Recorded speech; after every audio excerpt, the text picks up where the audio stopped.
It was a world we were born into and yet knew nothing about. It was an endless opportunity. One... What? One OGaD NLT everyone was able to take.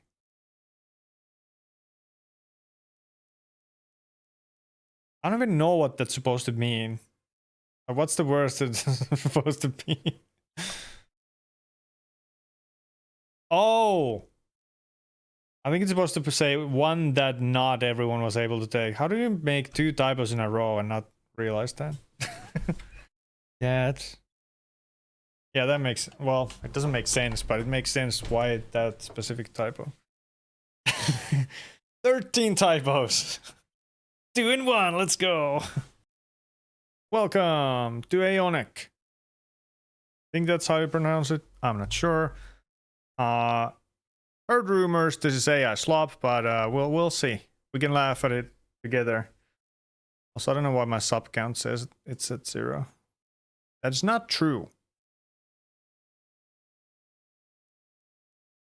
Where is it? Goals? Goals. Fresh. Oh, fine. It's just at 0. Should be at 21. Doesn't matter. Tap to play. 12th century Europe. Amidst flickering candlelight and scent of aged parchment, we, the seekers of forbidden knowledge, have uncovered a formula beyond comprehension. What is 12th century?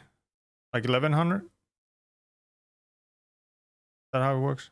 1100 to 1199? An arcane synthesis of mystical symbols and ancient sciences now lies within our grasp. A bridge through the veils of time. This alchemical revelation, the past shall surrender its long-guarded secrets and the future shall unveil its enigmatic destiny.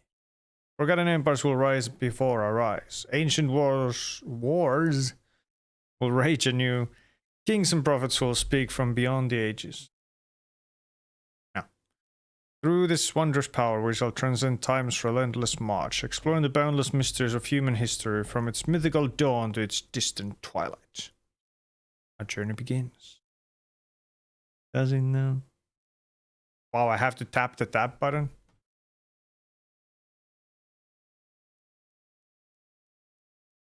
Probably consider amidst the branches towering tree keenly observes the formidable Smilodon lurking beneath. Continue hiding. Is there no audio in this game?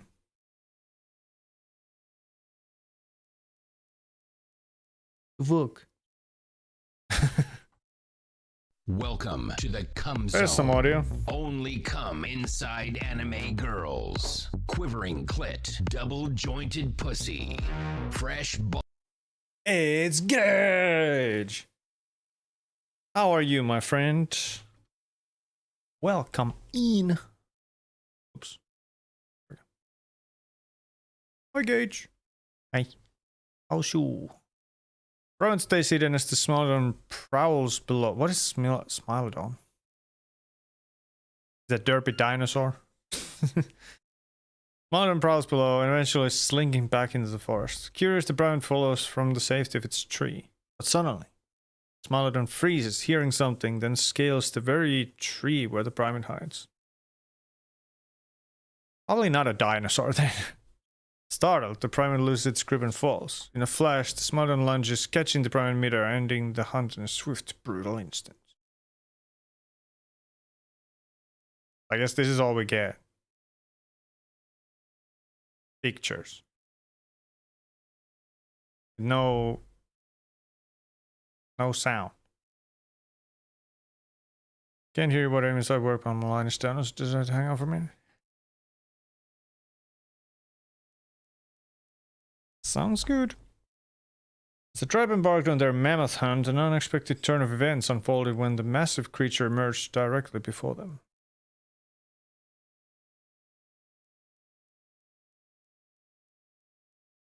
Would they really be that... They really have been that big? Would a mammoth just be like elephants? Maybe a little larger and fluffy. Maybe fluffy is not the right word, but like Have like fur instead of skin. Oh, shoot the bow, I guess. I don't want to kill it. In the tense silence, which is no longer the case, Hunter knocks an arrow, drawing the bowstring back as the mammoth stumps closer. The arrow flies, grazing the mammoth's thick hide but barely penetrating. Furious, the massive creature charges, tusks gleaming. It barrels through the hunters, scattering them like leaves, crushing those in its path. Reb's cries echo as the mammoth, unstoppable in its rage, decimates the hunters, leaving the clearing littered with broken weapons and trampled earth. Ha! Get wrecked, hunters. Bummer.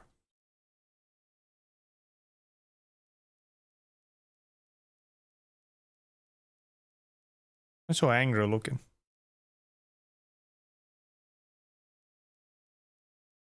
I miss the enchanting landscape of the Mesolithic era. As a tribe of skilled hunters and gatherers continued their journey, they came along the lush prehistoric forest. I don't know, stuff for a rest, I guess. Holy shitters. What a reading sim. The tribe is to cross the forest, but they are already tired as the shadows grow longer and the light gives way to darkness. The most experienced advise against stopping for the night among the trees. I think that is a word, but I'm not sure that's the word they meant to be here. I'm guessing the trees. And continue the way in the dark until they reach the end of the forest. But the rest object, saying that they have made through the most of the way and are now far away from the depths of the forest. Most dangerous parts, home of the most terrible of beasts. Like what? Wave hello TikTok. Thus they choose rest and comfort over cautiousness, and so they settle in a small clearing beneath towering trees. I love water reading sim. Do you though? Do you really? They lower their gear and begin to eat and rest, breathing in the forest's earthy scents and the night's cold air. But their presence has not gone unnoticed. As Andrew runs back to the camp, torch in hand to warn of a huge beast he glimpsed among the trees. Gum trees. Tribe rushed to pick up their gear, but it was too late. From the shadows, a pair of primal bears, massive and territorial, emerge, eyes locked on the tribe, unbothered by the bonfires. In an instant, the bears charge with terrifying speed. Earth shaking, and the tribe scrambles to defend themselves. Bears attack terrifyingly, mountains moving faster than the strongest wind. Hello? Bears attack terrifying, mountains moving faster than the strongest winds. Tribe's efforts are futile. There are nothing on the path of the beasts. Soon, silence falls over the clearing, leaving only trace of the tribe's last stand amidst the ancient forest. I guess I'm just getting everybody killed. William, hello. Happy midweek, sir. How are you? He's over here. Just so it's not in the way. Next. Fine. Hell yeah. The fertile lands of the Neolithic era, peaceful settlement thrived along the banks of the winding river. The community had toiled tirelessly, mastering the art of agriculture and animal husbandry. Domesticate more animals. They spread their nets wider, drove their spears deeper into the wilderness. They laid traps for wild horses, lured great aurochs, not sure what that is, into wooden enclosures, and sought even the deer. And as their herds swelled, their fires burned brighter, their voices louder in the night, the scent of their ambition thick upon the wind. Something else stirred. Far beyond their fields, in the black heart of the wild, an ancient force awoke. A great pack, older than any man's memory, older than the very village itself. Wolves, huge and primeval, their eyes glinting like dying embers, their coats thick as the winter that carved the land. They ruled these plains before humankind dared to settle, before the first field was sown, before the first stone was stacked upon another. Atop another, sorry. And now they watch from the edge of the world, their hunger sharpening with each beast stolen from their domain. And one night they came. It began with silence, the usual night sounds, the croaking frogs, the restless Lowing? Cattle vanished. A stillness, vast and suffocating, settled over the village. The air was thick, expectant. Then came the first howl, long, keening, ancient, answered by another, and another. Oh, this is so ass. The first to fall were the herds. The wolves came like smoke, their great bodies moving as one, slipping between the crude wooden fences as though they were missed. Goats bleated, the horses screamed. Have you all ever heard a horse scream? I sure as fuck haven't. But nothing could stop them. Blood spilled across the earth, dark and steaming. In cartoons, so. This is probably as what's the word? I forgot. Very good. The people ran, their spears trembling in their hands, but the wolves were upon them before the first cry for aid could be answered. They did not fight like ordinary beasts. They were tight, relentless, monstrous. By dawn, the village was gone. Nothing remained but broken fences, scattered embers, and blood-soaked earth. The wolves, their hunger sated, melted back into the wild, leaving behind only silence. And so the land was theirs once more, free of the humans and their endless ambition. Like I said, I'm just getting everyone killed. What's next? In the heart of a bustling Bronze Age city, the streets echoed with the clanging of metalworkers' hammers and the chatter of merchants peddling their wares. Sword for the warriors or axe for the builders? Make a sword for the warriors. They'll probably die again. In the heart of the bustling city, the metalworkers gather around the forge, sparks flying as they shape glowing iron into weapons of power.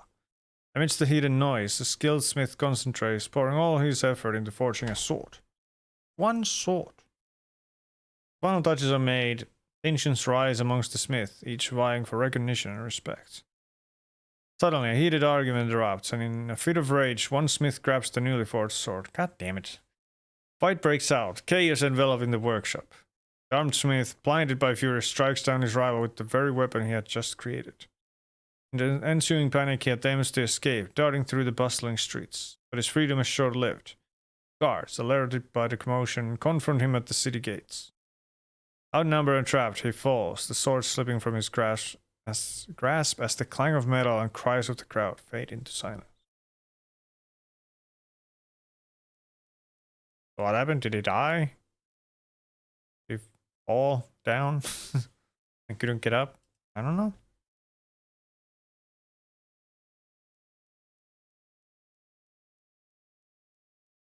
I wish I could like zoom in. Be cool. But I cannot. The clang of iron weapons and tools being forged echoed through the land while the inhabitants worked diligently to secure their homes against potential invaders. Prepare for defense. Once again, they will die. I bet. Recognizing the imminent threat of invasion, the inhabitants quickly set to work fortifying their homes and gathering supplies. They construct barricades and sharpen their weapons, while experienced fighters strategize, coordinating their defense. As night falls, torches are lit, casting flickering shadows on the walls. The inhabitants stand ready, united in purpose. They take their positions, each person aware of their role in the defense of their community. Like the pictures? I'm fairly sure they're AI generated. Whether or not that sways your opinion is up to you, of course. However, as the enemy approaches, it becomes clear that they are far better equipped and organized than anticipated. Invaders launch a fierce assault, breaching the barricades with terrifying ease. Despite their determination, the inhabitants find themselves overwhelmed. The defense is crumbling under the weight of the onslaught. Clang of metal and cries of battle fill the air, but ultimately the strength of the invaders prevails. Even the once thriving settlement in ruins, echoes of defeat lingering in the night. This is going so well. Next. This is Sparta! I ain't close enough. I marched between two great bear cliffs, leading my soldiers behind my back. We scattered out of the narrow path into the open field and took formation instantly. The enemy force stood ahead. Shields, helmets, breastplates, swords, and spears shone like a field of gold before us. They had come, a great force, to take our fatherland. We were what stood in their way. Faint retreat. Holy shit. I studied the ground before the battle, tracing every slope, every uneven patch of earth. The enemy, confident in their size, had spread their forces wide, seeking to envelop us. But wide lines are thin lines, and thin lines break. I commanded my soldiers to hold the center, voice sharp as iron. Think iron is sharp? Like in general? Oh no. Oh, never mind, nobody tried to catch it. The odds were heavily against us, but that was not a challenge for the Spartans. I was correct. Each of us had been trained to fight with the strength and skill of 3 men. Its force, however, was too immense even for us. If we made it in its full potential, we would collapse under the sheer numbers of the foe. But I had a plan in mind. It was a hard choice to make, for we had to sacrifice honor in name of the protection of our fatherland. Every man in the world knew a Spartan knew no fear, but act as was bid, even if it meant death. My men stood firm while I signaled the flanks to feign retreat. But I knew that the sacrifice was worth it when I saw that the enemy took the bait, surging forward like fools chasing glory. I watched them stumble over the rough terrain I had chosen for the battlefield, one that a Spartan grew up on since he couldn't even walk. I knew the enemy was not accustomed to fighting in the harsh circumstances of our lands. So their commander, driven by his false belief that the Spartans were not after all a force to be reckoned with, but rather cowards running in the face of danger and death, ordered his soldiers to charge in a long line, sacrificing formidability so that those I had stumbling upon rocks and sand would not slow down the entire movement. Big. And their formation bent like a weak branch under strain. Once I saw their line grow uneven and form gaps, I roared a command to charge. My soldiers surged forward, shields locking into an unbreakable wall. With their exposed middle like a hammer striking brutal stone as the sun shone red like the enemy's blood on the tips of our spears. The enemy, stretched thin and disorganized, had no chance to regroup. Get wrecked. Within moments their flank collapsed and they rushed at us from both sides. 2 typos so far. Actually, now I want to see what tres means. My soldiers pushed hard, discipline crushing chaos. Right. We scattered the earth of our fatherland with the bodies of those who wanted to take it from its sons. The last of them fell. I looked at the red sun, raising my bloodied spear to the crimson sky and silent bright as my men held. Hey, we finally didn't end up killing someone. What does stress mean? Stress definite meaning. Long lock of hair. Especially the long unbound hair of a woman, usually used in plural. Great. Yeah, I think that was a typo. Press instead of trees. Next era, bitch. Hello, sir. Entered Egypt in autumn with my army of Macedonians and Greek. Found the Egyptians ready to rid themselves of the oppressive Persian rule. Took the country without a battle. They welcomed me as a liberator. Fabulous Alexander. Is this I forgot his name. Probably Alexander something. Do it. OGaD, already got it. Go. In 332 BC, during my Persian campaign, I founded the city to be the capital of my new Egyptian dominion and a naval base to control the Mediterranean. Just a location which included the ancient settlement of Rakotis, because of its abundant water supply from Lake Mariut. Something along those lines. Fed by a branch of the Canopic Nile and the excellent anchorage provided by the nearby island of Pharos. Cool. That was quick. That was fast. All right. In the midst of his rule, Julius Caesar, with unwavering determination, introduced land redistribution policies. These policies were meticulously crafted to alleviate the plight of the urban poor and honor the valor of the Roman legion's veterans. In this strategic move, Caesar sought not only to secure their unwavering loyalty, but also to confront and rectify long-standing issues of inequality that plagued the realm's landowners. Damn, I had 3 orders in a row come through. 3 whole orders! How many do you guys usually get per day?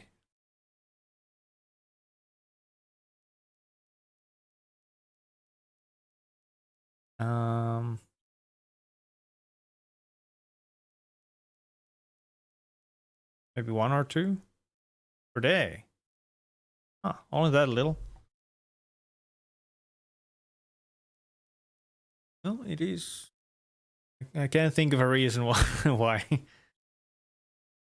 But hey, business is booming.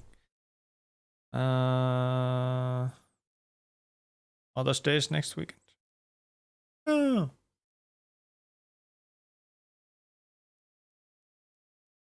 Not this week's weekend, right? Not on the 2nd or 3rd. The next one, right?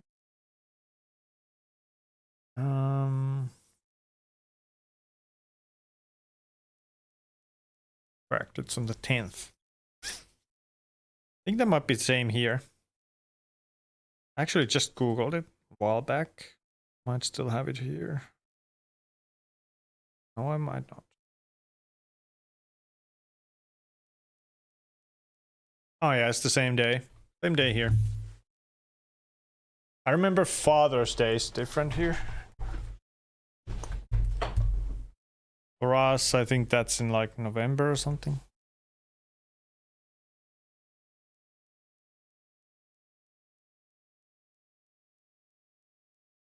Something like that. Navigate the complexities of land distribution. Recognizing the intricacies involved in land distribution, Julius Caesar approached the task with a strategic mindset. He convened a team of trusted advisors and experts in land management to carefully devise a plan that would maximize the benefits for the urban poor and veterans while minimizing potential conflict. Through careful negotiation and planning, Caesar navigated the political and social complexities of the reforms, ensuring that each parcel of land was fairly distributed. Hey, Cena! Thank you for the roses. Welcome in. You like for me to translate a word from English to Finnish? Thanks for more. Father's Day for us is on June 21st. Yeah, I think ours is in November. You're Finnish. Good job. Let's keep chatting English though. I mean, you know, can get into a video thing. The initiative was a resounding success, revitalizing the economy and fostering a sense of community among those who had been marginalized for so long. As the news of the successful land redistribution spread throughout Rome, Caesar's popularity soared, solidifying his status as a champion of the people and a visionary leader capable of transforming the Republic for the better. Toast! What do you pour? Toast! How are you? You already done? Done? What do you mean done? Huh? I am confused. Oh. Oh, I get it. I see now. Herberder. You're a dork, Pors. I love a bull dork. What dork? That's your finish. My finish? LOL. You are a son of a bitch. It happens. Is this Jesus? Oh shit, it is. Do as Jesus suggests. I don't know what he suggests. Bitch. How are you? Doing hella great. Sorry. Hella? Stove? Heck yeah, toast. Wealthy young man approached Jesus asking, "Good teacher, what must I do to inherit eternal life?" Jesus replied, "Why do you call me good? No one is good except God alone." Bruh. Fuck your God. You know the commandments. Do not murder, do not commit adultery, do not steal, do not give false testimony, honor your father and mother. Man answered, "Teacher, all these I have kept since I was a boy." Jesus looked at him with love and said, "One thing you lack. Go, sell everything you have and give to the poor, and you will have treasure in heaven. Come follow me." Bruh. My boss been hurting more every day. I don't know what to do. Oh. Wonder if it's finally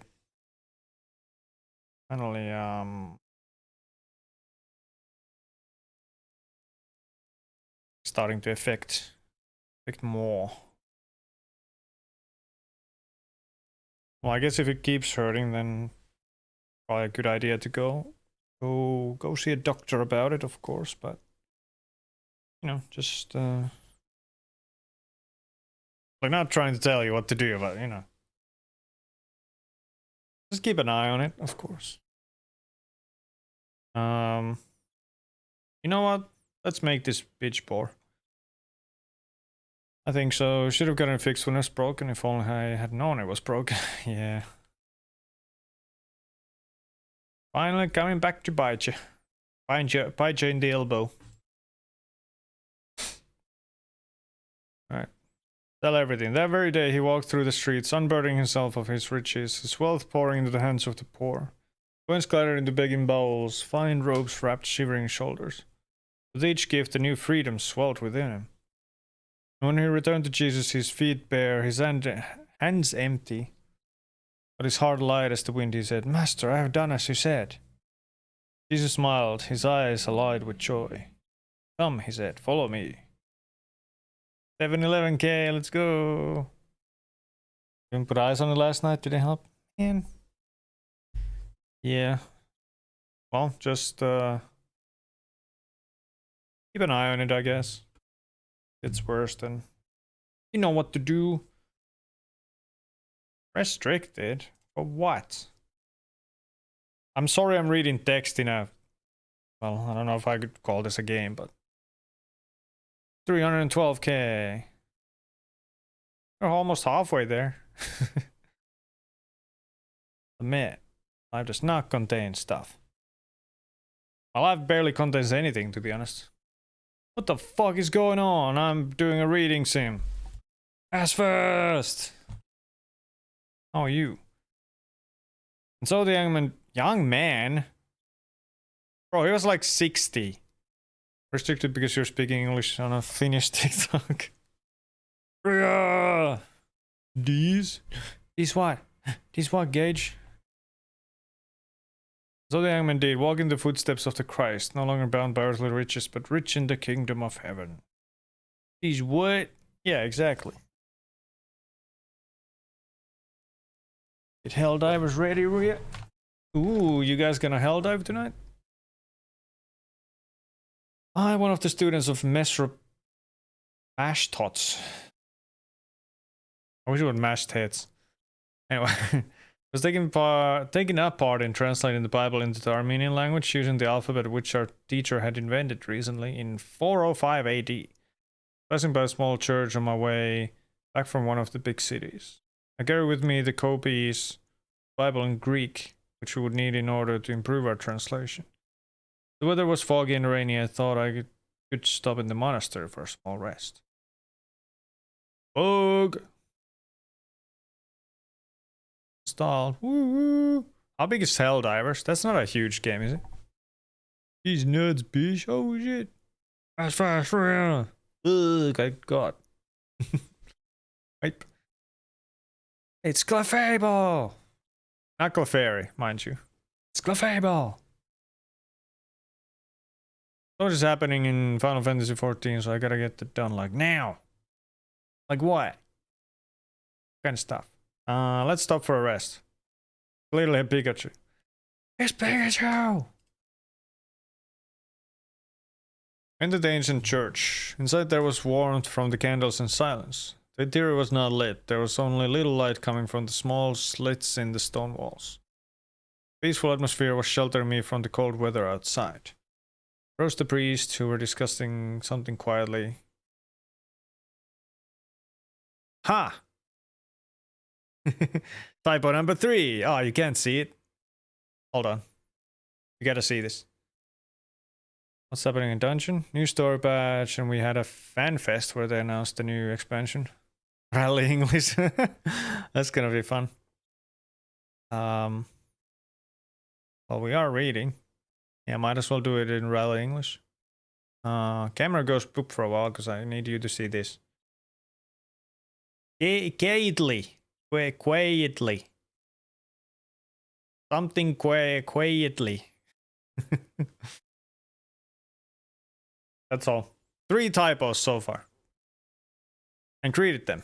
Alright, Rally English starting now. Greetings, dear friends, I said in a quiet voice. Greetings, dear friend, the priest answered, turning. Oh, that is you. Yes, returning from a city. Stupumled. 4 typos. Upon your monastery on my way, I answered, smiling. Any good news? One of the priests approached. I think yes, I am taking the Bible in Greek for us to work on improving the translation. I described and carefully took out the book, showing it to the presits. 5 typos. This is like, how is there 3 typos in one fucking page? Gotta catch them all. You got it. Good job. Presits. We show them to the presits. They were nodding in approval and examining it while saying words of praise. And to answer Vatu's kind of question, Helldiver is only 35 gigs. Yeah, that's pretty modest in these times. How is Ruya? How are you? Very well. How is Mastots doing? An older priest asked, stepping closer. He's well. Soon we will be bringing the Bible in Armenian to churches, I answered thoughtfully. Well, I hope we will be getting a copy early, the priest laughed quietly. How. Reminds me I should switch speed PG3 for Diablo 3. Good, gotta hit the pharmacy soon. Boo! Very small game, maybe one day Vattu will play with us. Well, we shall see. I'd try it.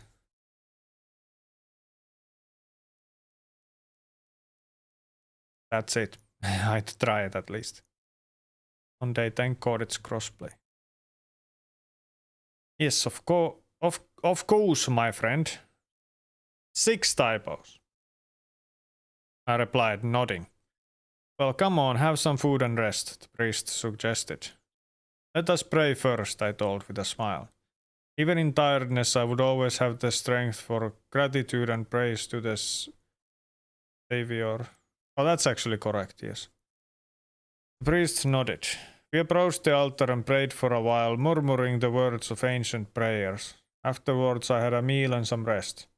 After I had taken my rest, I returned to the main hall of the church where we would talk, pray, and perform our church service.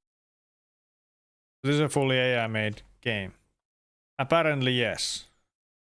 AI Slop. We will all laugh now.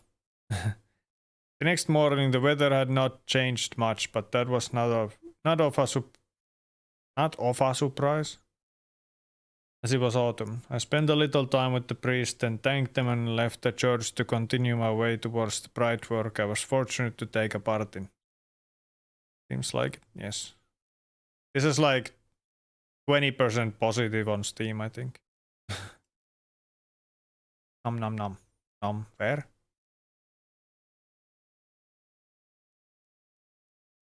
Probably home. I, Justinian I, am now thinking about the most important aspects of our empire, law and religion. Slop.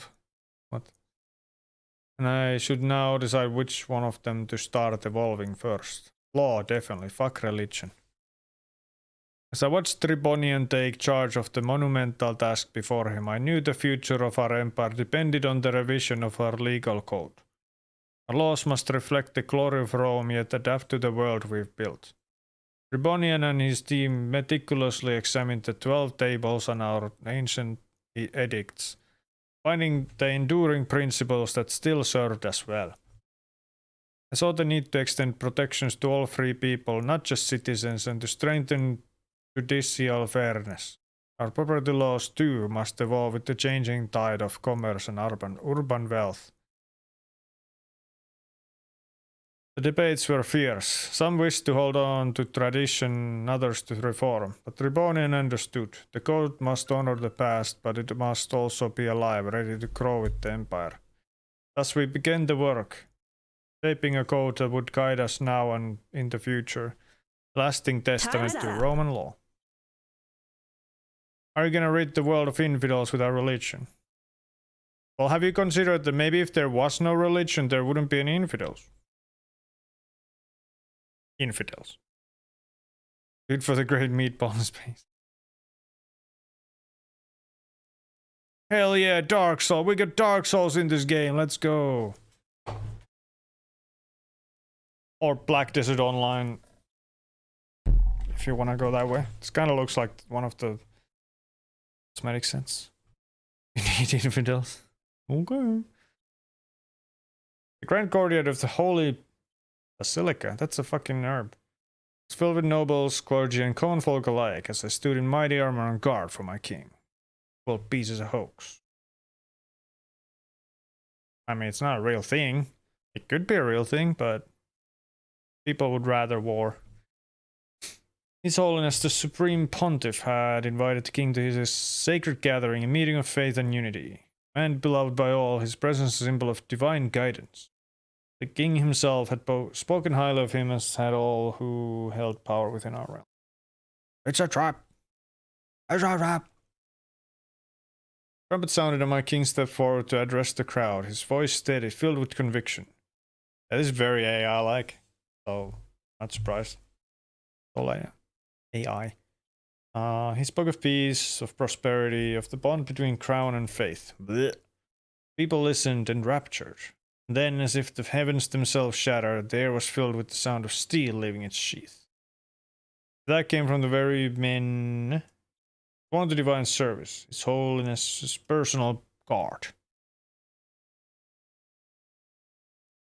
Protect my king at all costs. They move with the precision of trained warriors, striking not in anger or desperation, but with terrifying efficiency. I barely had time to react as the first blade slashed toward the king's back. I moved on instinct, intercepting the strike, steel meeting steel. Taking a dagger lunged, his sword aimed for my throat. I twisted, barely evading, and countered with a killing thrust.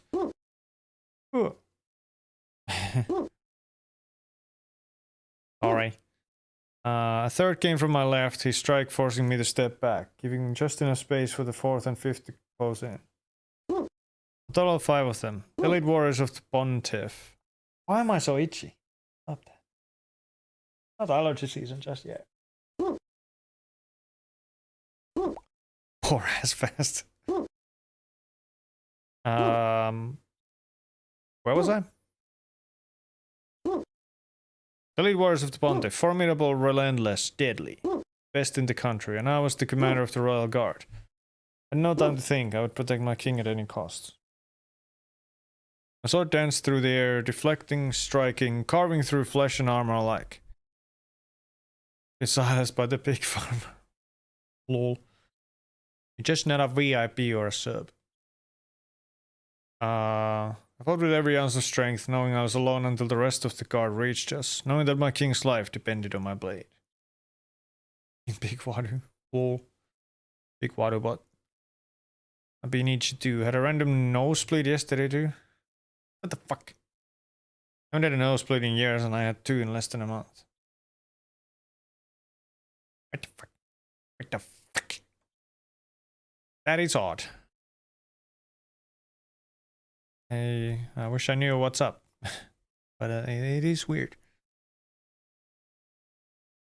Same thing. Nose must have started its period. Lol. Twice in a month. I killed one, then another. Blood stained the sacred ground. My muscles burned, my breath came ragged, but I did not falter. Sword slashed across my side, another nicked my thigh.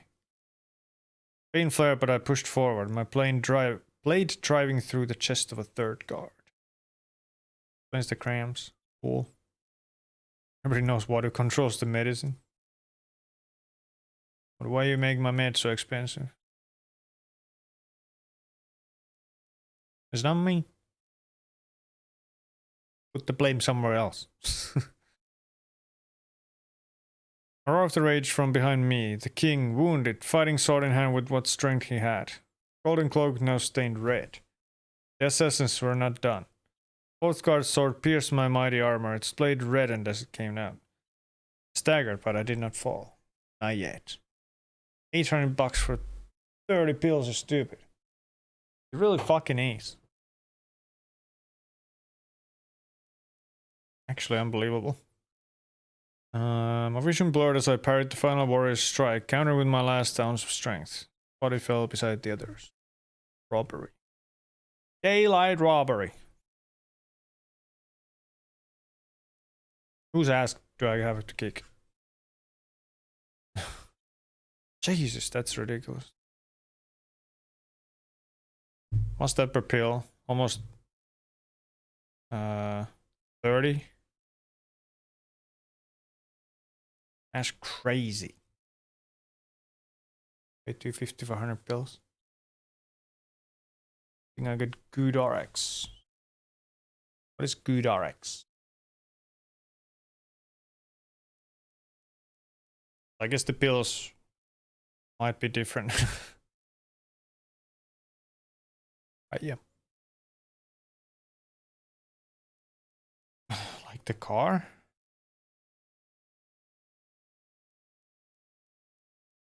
An app that gets you discounts on meds? I used to. That is very, very handy. How much of a discount though? Is that with the discount though? Hope not. Oh, Lexus RX.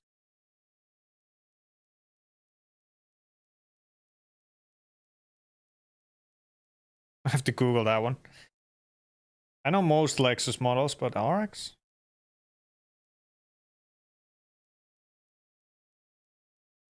Luxury crossover SUV? That's why I didn't know it. Makes sense. A roar of rage from behind me. Nope, that's what I read. Then my own knees buckled. My grip of my sword loosened as I collapsed. The sounds of approaching footsteps echoing around me. The others of the king's guard had finally reached him, cutting down the remaining traitors, lesser warriors, but greater in number, all hired to kill my king. I lay on the beautiful stone ground, my sight dimming as I looked through the narrow slit in my helmet at the grey, beautiful sky of the evening. Grey? Beautiful? My king still stood, though barely, his hand pressed to a deep wound. His breath was shallow, his strength waning. The crowd was screaming in horror. The man they had trusted, a holy man. A holy man. 7 typos. I assume. I mean, it might be Holly instead of holy, but I feel like holy. Had betrayed them all. The pontiff himself was nowhere to be seen. Run most likely. What? I got a feeling you're gonna be done with this game before my break, so I'll have questions for you all. Okay. Also drowning in medical bills. Had my gallbladder removed, was like 40 euros. No! That's nuts! How will I ever recover from this financially? The last thing I saw was my king, held by his guards, looking down at me, sorrow in his eyes. I'd given my life for him and he deserved it. A man of honor, a man of courage and dedication. I was content with my fate? Would that work? I feel like it's supposed to be content, but would that work in this context? Consent with my fate? I'm not sure. I'm gonna say 8 typos. Here's what I lived for. Did I do my duty? Duty. Did I save my king? That I never knew. Next. Oh look, it's the guy from the Viking Assassin's Creed game. Saw the wind whipped through my hair. I raised my axe high, letting out a fierce battle cry that resonated across the waves. My comrades echoed my call, adrenaline surging through our veins as we prepared to storm the beach. If I had blood drawn, and that was $80. $80 for a blood draw. What the fuck? Still haven't paid it. I am paying for my blood. As the longship crashed against the shore, I leaped from the prow, landing with a determined thud on the wet sand. Fueled by the thrill of battle, I charged towards the fort, axe gleaming in the morning light. I stood shield up and axe ready, watching the walls for archers as my people rammed the giant oak gates. Bro, you don't even have a shield. What do you mean?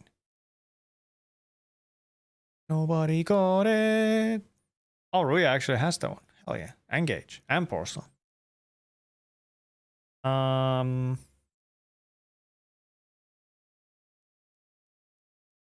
gonna be a dumbass and scale the walls. Maybe he was content. Yeah. That's what I'd say. All the others rushed to break into the gates. I did not. I turned to the men I had chosen and gave them the signal. We broke from the main force, our movements hidden beneath the chaos of the charge. Then was focused on the ground of the raging warriors ramming the gates. We were occupied with raining down a storm of arrows at my people. They never saw us as we moved under the massive walls and scaled them, ropes in hand, slipping over the battlements like ghosts. How did they not notice the hooks or whatever? Like however you're getting the ropes over there. The sentries above had no chance. One by one they fell to our axes, their bodies slumping before they could raise an alarm. Below, my folk broke through the thick wood of the gate and battle raged, the sounds of chaos hiding our presence. We moved swiftly, cutting down everyone on our way in stealth. The fort was large, but we know where to go. The place held wealth beyond coin, treasure forged for war. The armor of their greatest warriors, the weapons of their mightiest champion. This fort was the place where the most terrible of the foe's strength was built for his most dangerous men. That was what we had come for. Well, our line is running. I'll see you all in about an hour. That's good, Gage. Broke well, but not too hard. Thanks for hanging out for now. We climbed up the walls as we got closer to the building. Then we moved through the narrow stone corridors of lesser constructions to remain hidden among the chaos of battle. We crept like wolves hunting prey. Crept? Sure. We reached the main building in the center of the fort, and as I expected, we found it guarded. Against the threat that could be seen. 9 typos. Not one that jumped out of the shadows and was just as silent.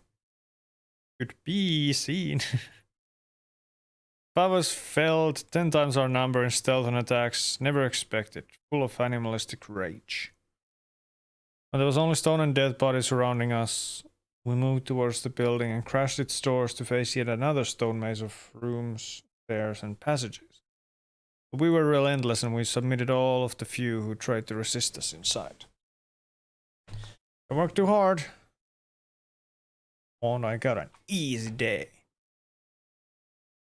So easy, it has its own emote.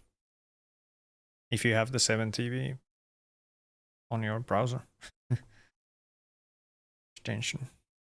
And on one of the floors above, in the heart of the stronghold, we found it. Chamber filled with glistening chainmail, breastplates, gilded helms, swords with jeweled pommels, shield edged with the marks of the enemy's highest command. Spoils of victory lay before us, and we did not hesitate. Took what we could carry. This was more than plunder. It was power. It's so AI, dude. As we stood waiting inside, a horn bellowed outside, echoing across the fort's walls. Steps filled the stronghold, echoing off the stone of the floor, as many feet rushed through it mazes. 10 typos. I stood with a sort of a quality and beauty never before seen to me in hand as my people broke into the chamber and halted in awe. Fuck them, my can opening. What happened? They shoved each other aside to have a glance at the treasure we had found. I smiled a proud smile and stepped aside for them to come and take what was theirs by the right of the victor. Thankfully I had a straw. Kinda like me when I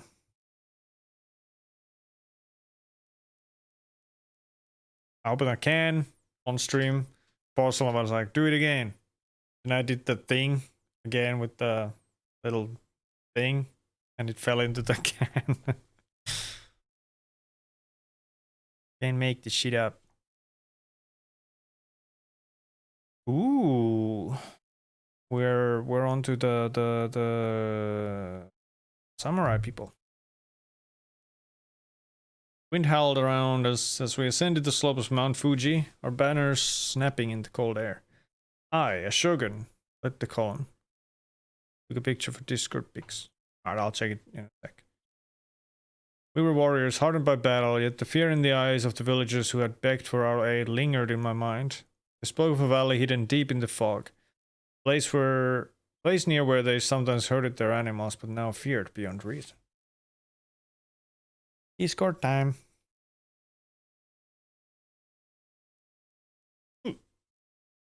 Hiccups. Look. Oh, I see. That's impressive.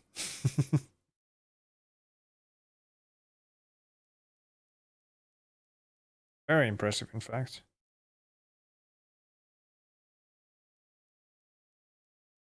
How did it happen? I don't know. I don't know, but I'm impressed nonetheless. They had heard things, deep guttural sounds that made their bones tremble. Some claimed to have seen monstrous shadows moving within the mist, and others whispered that the earth itself had shivered beneath them. Earthquake? They believed the old demons had returned, awakened from slumber to claim them all. As we rode closer to the valley, the air grew heavier, the wind no longer howled, whispered. Stopped at the edge of a steep descent, staring down into the abyss of fog below. I noticed that it was shifting in strange, unnatural patterns. It was as if the mist itself breathed, alive and watchful. The sky above was unnaturally dark, thick clouds pressing low, suffocating the light of the sun.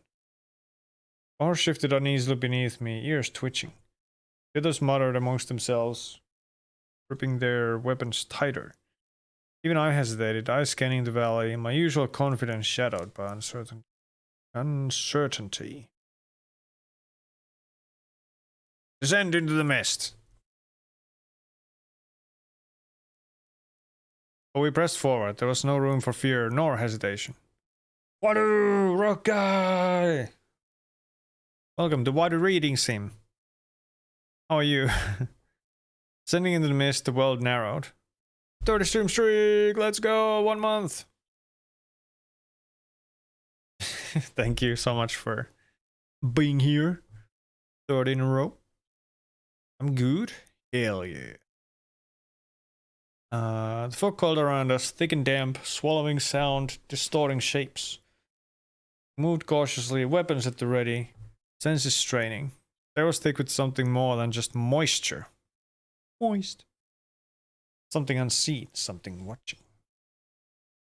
Hey, bestie, hey, psst, Ursula, hey. And then it all happened. Shadows materials from the fog, swift and silent. Warriors, clad in dark Dark garb, katanas glinting as they cut through the mist. The men barely had time to react before steel found flesh. One by one they fell. Then I too felt the sting of steel. My vision swam. What? My vision swam, the mist darkening as I fell into the cold embrace of the valley. Later, they would say it had all been a ruse. Strange noises, the trembling earth, the shifting shadows, all the work of the shinobi, hard to lure the shogun to his death. They had succeeded. Asterisk, asterisk, asterisk. Ass. A black raven soared high in the sky below grey, heavy clouds above the lands of Mount Fuji. For days it had been searching and yet to no avail. There was not even the smallest of prey below of the vast lands. Ass fast. I don't know, it's 3 asterisks. It has to be a bad word, right? Farther and farther flew day after day, hunger gnawing at it crueler by the moment. For the first time over the course of many days, the smooth land covered in short grass interrupted. And the land sank to reveal a great valley. It was a valley of mist and quiet. The raven knew it wouldn't find food amidst the mist, so thick it was. Be awesome. OGaD. As first. OGaD is awesome. Something was wrong as it flew over the valley to get across. Below, the fog churned unnaturally. Then, something immense, something there should not be, shifting beneath the veil of mist. The raven stilled in the air, instincts flaring with a primal terror he did not understand. Whatever lurked below was no ordinary creature. It was too large, too impossible. The raven gave a single harsh cry and banked sharply away. There would be no prey for a long, long flight. Nothing dared remain in the shadow of what lay beneath. Lays? Lay? Lays? Chips? What the fuck is this? They butchered Mona Lisa.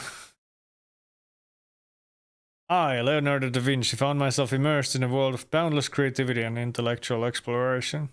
The Renaissance was a time when the arts and sciences converged, and I reveled in this age of enlightenment. With quill in hand, I built a bridge between art and invention. Brush and palette captured the essence of the human spirit. I don't know what the fuck that is, but that ain't human.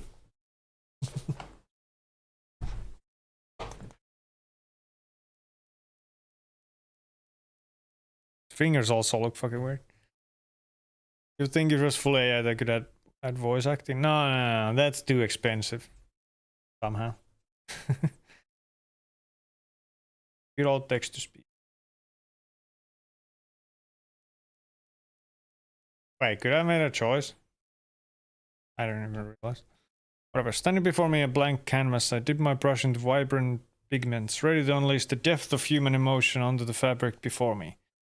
Each stroke was deliberate, a reflection of the spirit and complexity of my subjects. I captured the beauty of the human form and the intricacies of nature, intertwining them into compositions that resonated with the viewer. Sure. My masterpieces adorn the walls of noble homes and public spaces, each one eliciting awe and admiration. Patrons clamored for my work, drawn to the way I encapsulated the essence of life itself.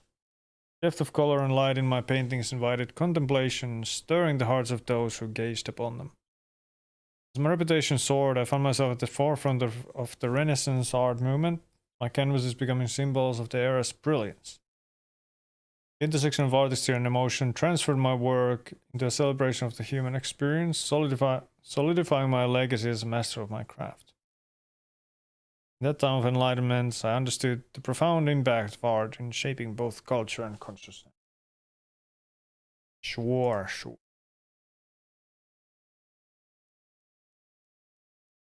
And now we're suddenly doing Renaissance Subnautica. The sea stretched endlessly before me, a black abyss crowned with silver where the moon spilled its quiet light. Santa Maria creaked beneath me, her sails swollen with wind. Shoot at the bow. Bow? Bow? Bow. Bow?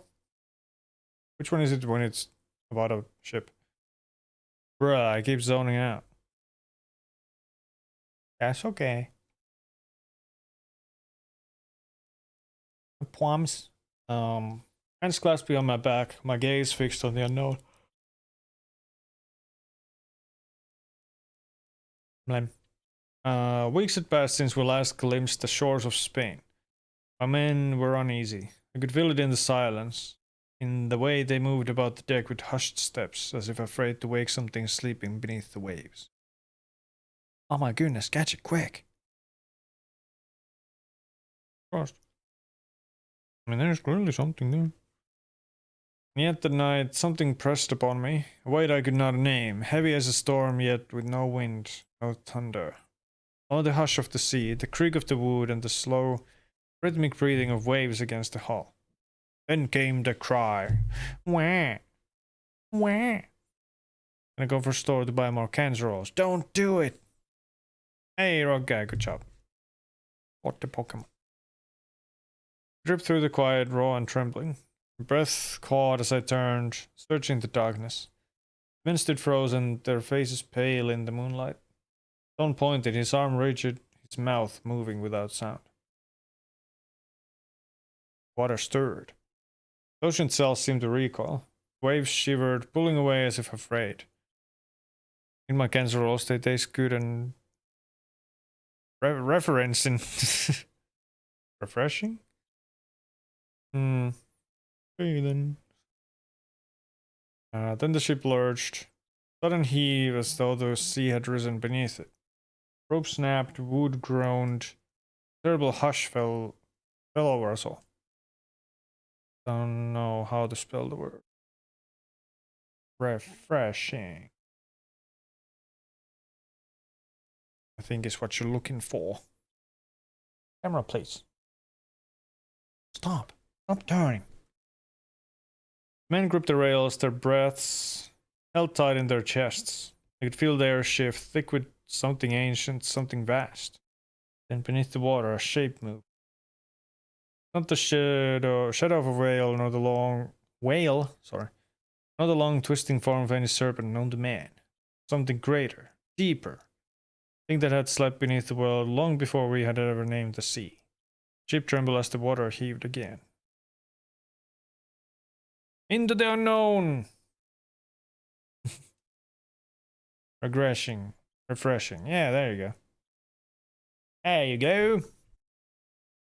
The sea did not stop for us. The water, dark and endless, stretched ahead, and I, with my men at my back, did not turn away. Thanks, Mom. You're welcome. Ass out. Hey, yo. We sailed forward past the place where terror had gripped our throats, past the edge where reason faltered. Only madness or courage could push us on. The great shape moved beneath us still, drifting like a mountain, stirring from a dream. The ship swayed, trembling beneath the weight of its presence. Breath was tight in my chest, my fingers clenched wide against the wood of the wheel. Men whispered prayers, clutched their rosaries, but none dared to run. There was nowhere to run. Then, as if the sea itself released a long-held breath, the thing began to sink. The thing? Not in retreat, nor in defeat, but as a creature that had seen, had known, and had chosen to return to the depths from which it came. The water shimmered in the moonlight. For the first time we saw it fully. Its body stretching impossibly long beneath the waves, its tentacles unfurling like the branches of some blackened tree. It was no beast of flesh and hunger, no mindless thing that sought only to devour. Something older. Something that had watched the world change and had remained untouched by time. It did not care for us. It had never cared for us. The wave smoothed in its wake. The wind filled our sails again.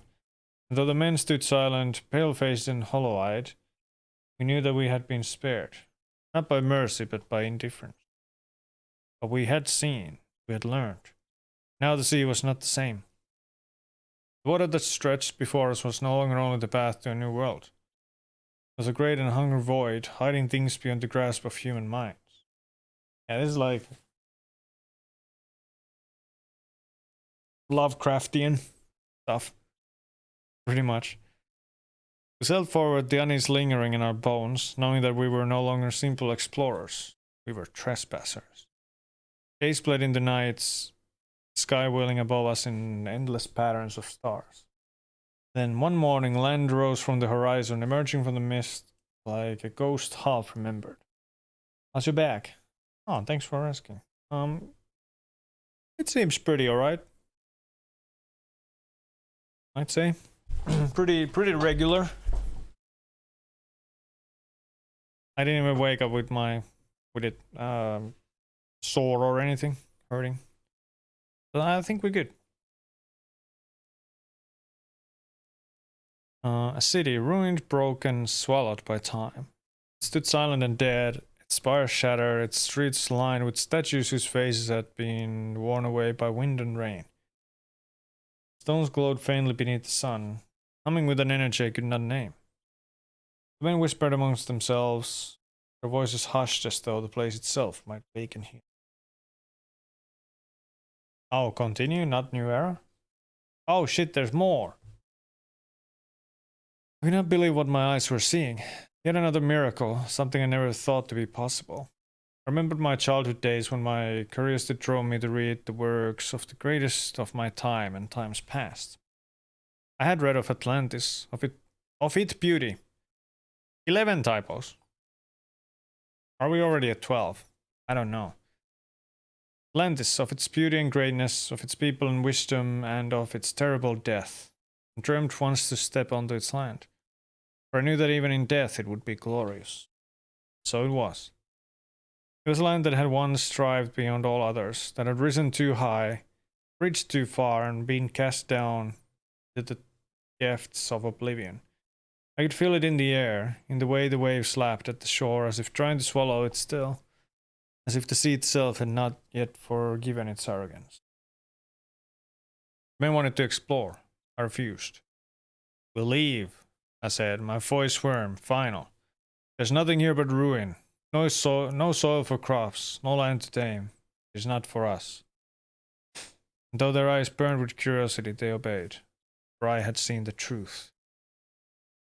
Whatever knowledge had built this place, whatever hands had once raised these towers and shaped these streets, it had been knowledge that destroyed them in the end. And I would not be the one to bring such knowledge back to the world. I would call it nothing. Barren island, unfit for man. Forgotten rock in an endless sea. We would sail on. Winds carried us forward, the ruin fading behind us, sinking once more into the whispers of history. I did not look back. Then, one bright morning, the air smelled of earth. The breeze was rich, full of the scent of trees and rivers, of world untouched. And there, rising from the waves, was land.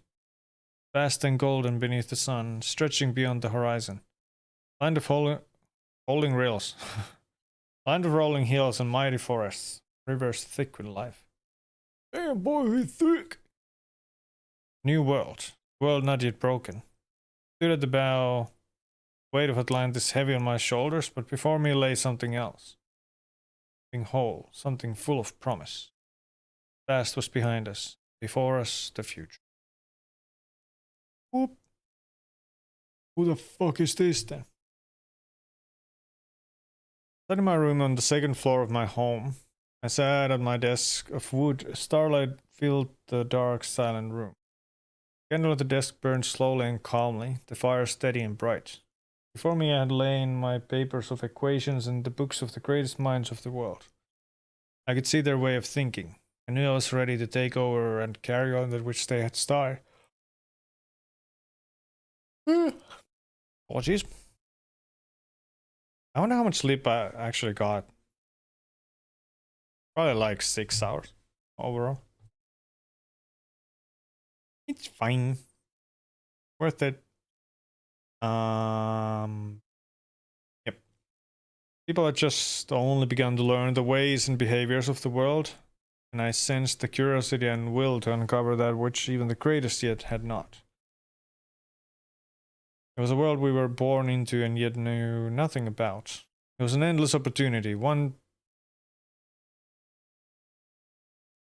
What? One OGaD NLT.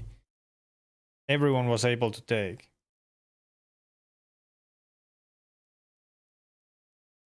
I don't even know what that's supposed to mean. What's the worst it's supposed to be? Oh!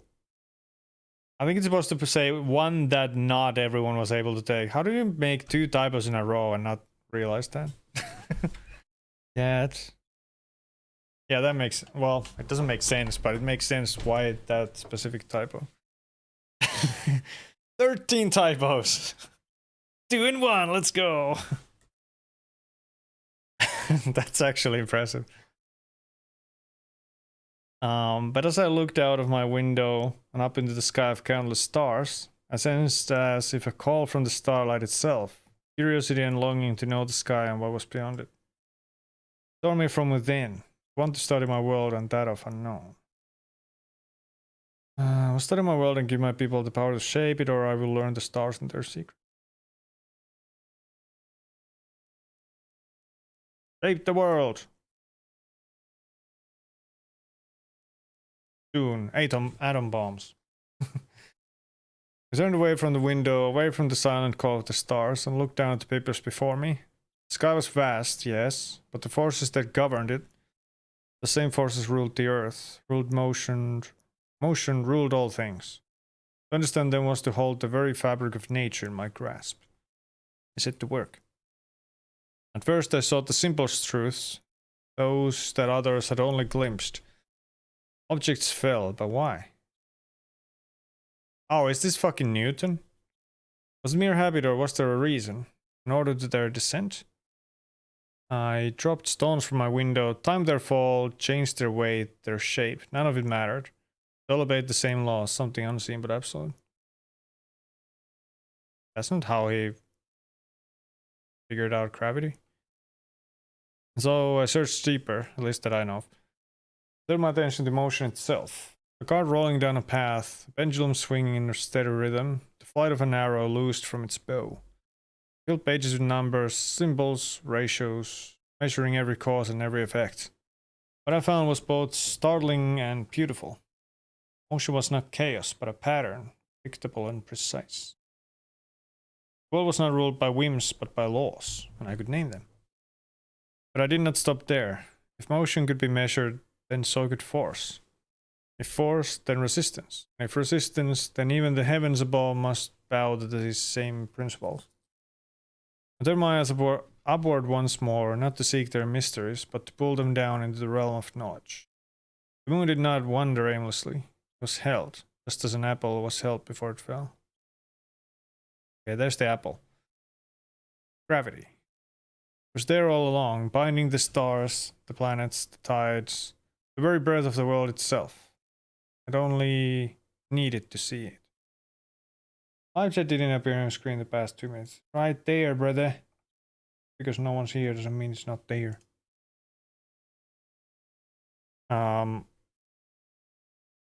trembling? Hey, nerd! Sorry, my Firebird doesn't show me watch tricks, so I sometimes miss them. How was this? This minute? Okay, I wasn't that late. Nerd, hello, how are you? Welcome in. Welcome to Water Reading Sim. Nerd. Hey, bestie. I didn't get my usual hello. I'm just saying. Everybody else has gotten their name yet, but not me.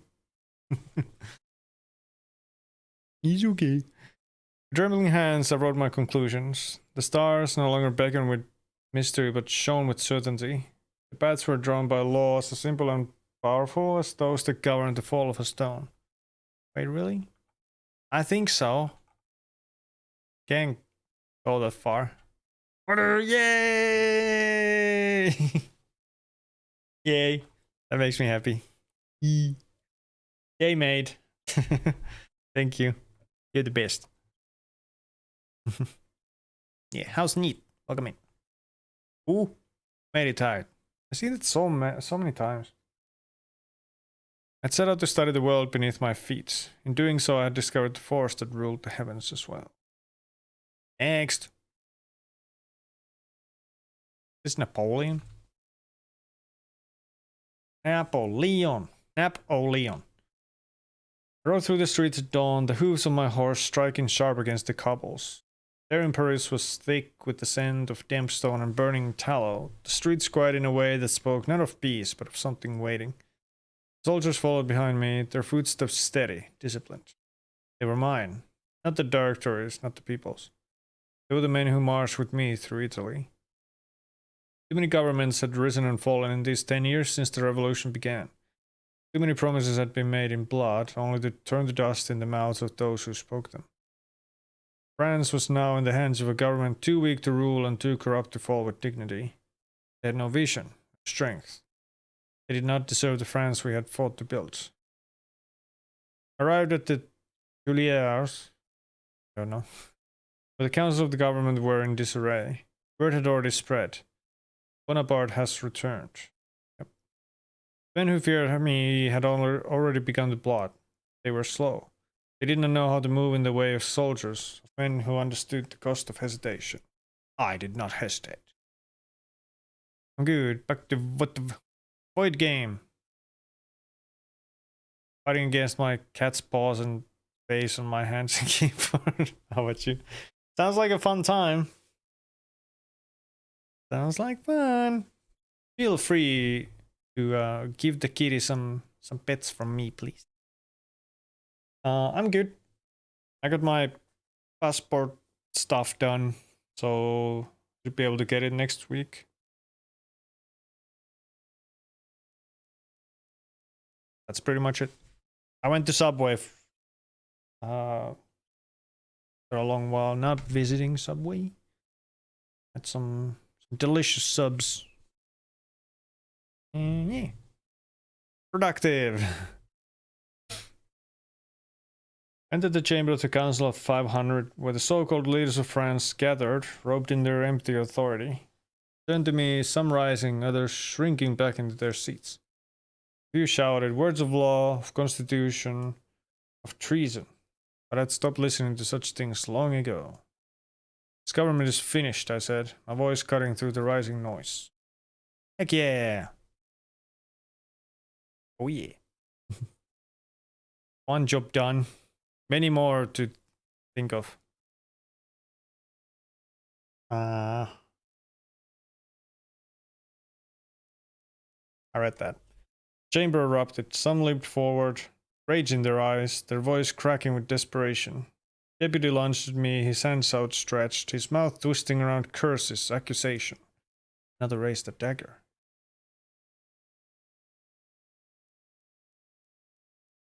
Forced to climber the end. They roared at me, cursed me, called me a tyrant, traitor, a murderer. I gave a sign. The muskets cracked like thunder. Oh shit. Blood splattered the marble floors. The old world gasped its last breath beneath my heel. When it was over, the chamber was silent. France was mine. I ruled with order, with law, with reason. I had no time for weak men who spoke only in dreams and governed in hesitation. I restored the economy. I gave the people purpose. Justice was swift, discipline was absolute. They feared me, yes. More than fear, they respected me. For I was not a king of bloodlines. I was a ruler forged in battle, sharpened by war and made unbreakable by will. Whose will? Called me consul at first. Then in time, the whispers became something greater. People did not need a government of bickering fools. They needed a leader, a man above them, above all. I would be emperor. The great cathedral of Notre Dame was alight with golden flame, the air thick with the scent of incense and power. Pope stood before me, the crown of France in his hands, ready to anoint me as the rulers had been anointed for centuries. He placed it upon my head as if his blessing, his hand, was what gave me the right to rule. I laughed. No man, not even one who called himself the voice of God, was above me. I took the crown from his hands, raised it high, letting the world see. Then I placed it upon my own head. A statement, greater than any words. No god, no priest, no bloodline had made me. I had made myself. Well, your mom and your dad had to make you. Then get big on Discord, gave scratches for it. Yeah! Scratches. Discord. Kitty pig.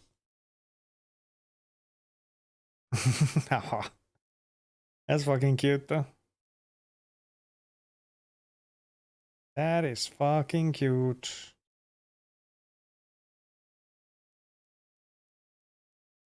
What a beautiful kitty.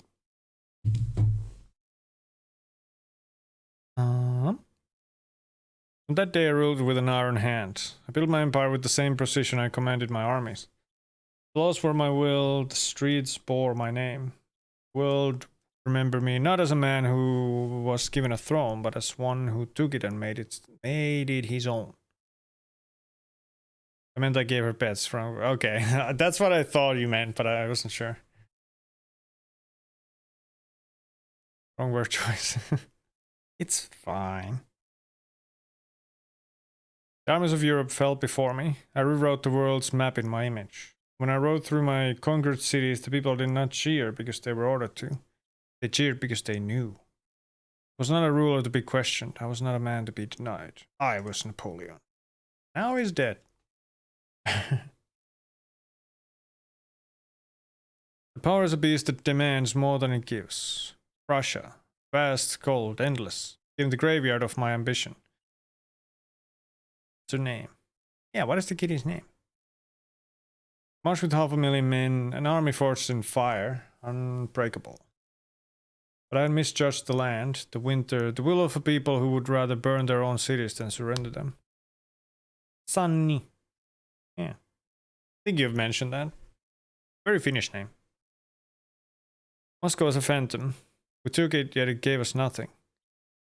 Sunny, I would die for you. But would you live for her?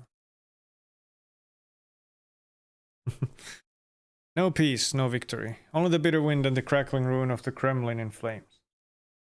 And then the frost came, creeping into bones, into breath, into soul. My soldiers starved. They died with their muskets frozen in their hands. Their eyes wide with the horror of an enemy they could not fight. Cold itself. Then came the retreat.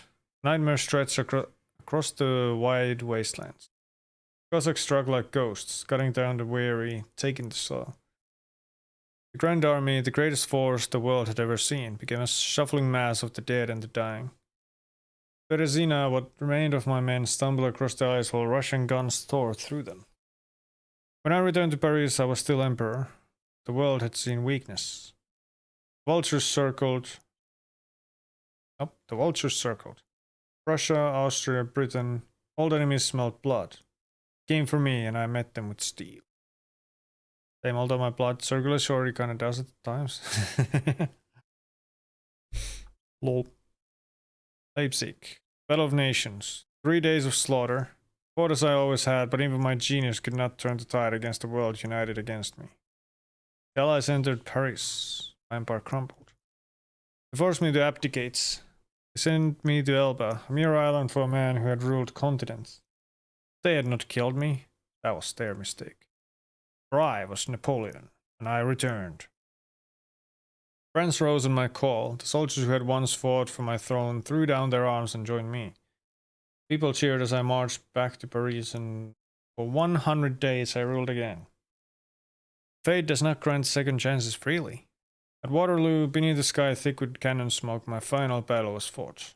Mud swallowed my cavalry. Russians arrived like a storm, and the sun set on my reign. They sent me farther this time, across the sea to a rock in the ocean, Saint Helena. No armies, no empire, only the wind and the waves. But history would remember, not as they wished, but as I had willed. Eat dick! Sorry. As a queen in the industrial age, I stood as the figurehead of a sprawling empire that spanned the globe.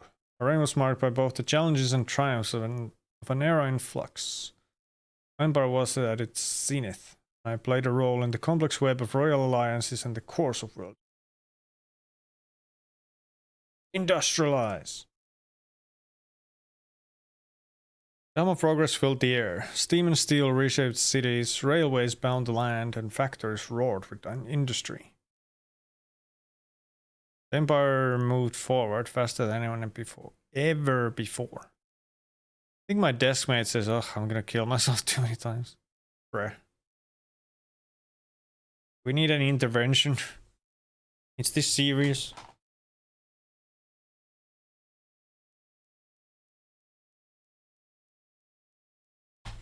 Oh, my shirt was not great.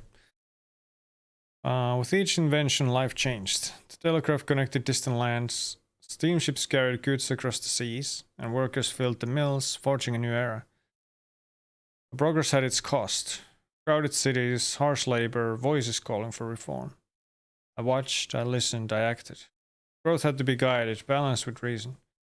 The Empire would not only expand in wealth, but in innovation, its future built on steel and ambition. Just mate. World War One? Yeah. Oh, it reads here. The trenches of World War One, or the first, because Roman numeral, soldier ran amidst the shifting tides of the Great War. Well, it's not this soldier. The thunderous roar of artillery and the crack of gunfire filled the air. The world around me was a theater of battle. The second I noticed something in the wall, an opening. Got to the point where I don't really respond to that anymore. You've been desensitized. What did you use to tell her? Yeah. There we go. Into the tunnel. Sure, this is a great idea. Trench walls closed in, the air thick with motion, voices, and the distant rumble of machines. The tunnel yawned beside me, a path into the unknown. Something pulled me forward instead, out into the open. Kind of grinned and shook my head. Says whenever anything inconvenient happens at work.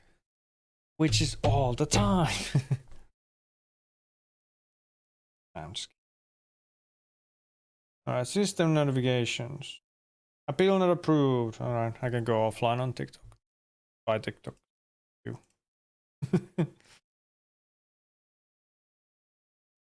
Ass is back, baby. Ass is back. Ass is back. Alright. Welcome back. I climbed boots pressing into the slick earth and rose over the edge. The battlefield stretched before me, vast and endless beneath the sky. Smoke curled in the distance. Nope, just smoke curled in the distance. Gunfire crackled like distant thunder. Then grumbled past, its tracks cutting through the... Looks like Ash is back on the menu, boys. That's a good quote. That's a good quote. 412, baby. My rifle was steady in my hands. I stepped forward, took an aim, and shooting, ran forward. The battlefield opened before me, vast. The air was ripped through by bullets from machinery and weapons.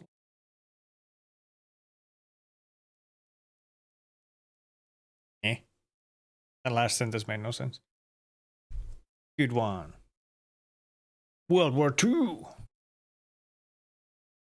Tank rumbled steadily through the thick snow, its massive treads cutting a path up the steep, icy mountain.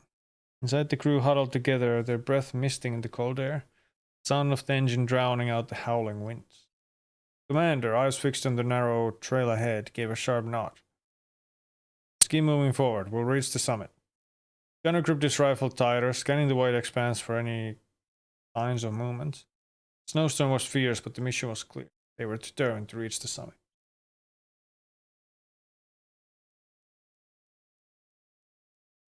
Hey, what? Stop the tank, drive away, forget and never speak of it again. Wait, which one is this? What is the tank even? Kind of looks like a KV-1. But not entirely.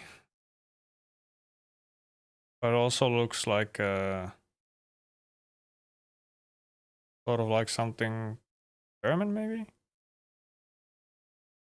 I mean, it's AI. They don't know what tanks are. It's a modern hull, but old turrets.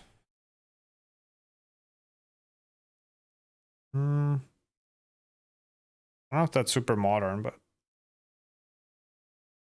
well, I'm not a tank expert.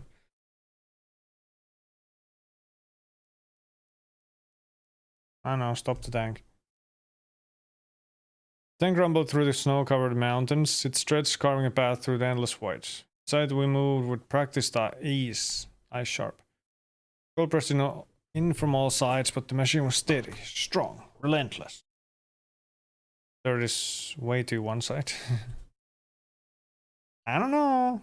AI making its own tanks. Thanks. Check. We glad. We glad we glad we. Then through the forest, nope, frost-laced viewport, something caught our attention. Stopped the machine and stepped out. Beyond the ridgeline, a colossal station loomed, its structure hidden beneath layers of mist and distance. Above it, the sky shimmered, falling stones. Meteorites drawn towards its core. They struck its surface, and in an instant dissolved into dust. Rigged. When AI starts making guns and tanks, we're living in the wah.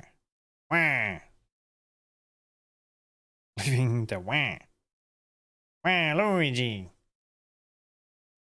I don't know. The dust. The dust, pulled by an invisible force, streamed toward the massive weapon. Structure edged against the cold expanse. The weapon shifted, locked into place, aimed not at the land, not at the stars, but at the huge machine stationed right above it, in the sky. In 40K? Oh. Wow. I don't know. Not that familiar. He fired. A glowing beam lands through the sky, straight and unyielding, striking the station above. It did not stop. The moment it connected, it rebounded, shifting in direction like a controlled release of unfathomable energy. We were left wondering what it meant, but we entered the tank and continued our mission. Asterisk. Far beyond the mountains, beyond the land itself, the redirected light struck the ocean. The water shuddered. The beam met the waves. Then, in silence, a vast opening formed in the ocean floor, a hole carved deep into the abyss. From another dimension, from under the ocean floor, unseen but waiting, an ancient presence moved towards the gateway. The ocean trembled as the portal widened, preparing for its arrival.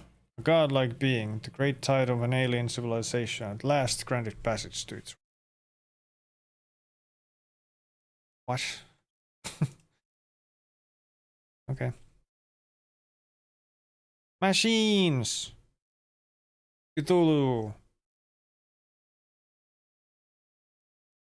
You know what? Sure.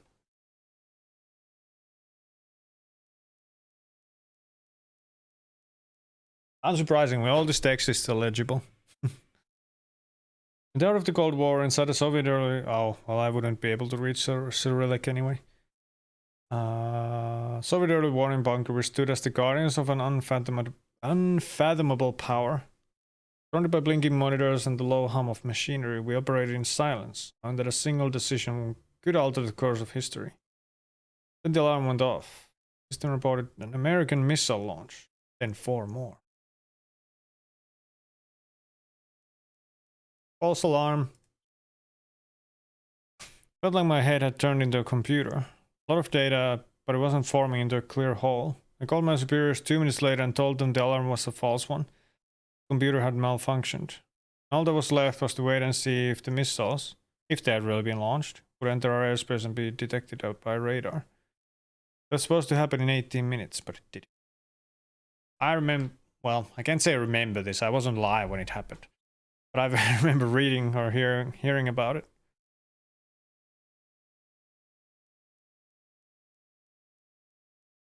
Oh my goodness, it managed to do text. Wow, good job. Yuri Gagarin! Yuri Gagarin sat in the capsule of Vostok 1, the hum of the rocket systems, the only sound around me. The engines beneath me felt alive, as though the rocket was eager to take flight. I had trained for this moment for months. Now I was finally here. I am the first man in the history to visit space. Through the radio communication, I heard Korolev, his calm, steady voice. Preliminary state, intermediate. Main. Lift off. Wish you a good flight. Everything's alright. Everything's alright.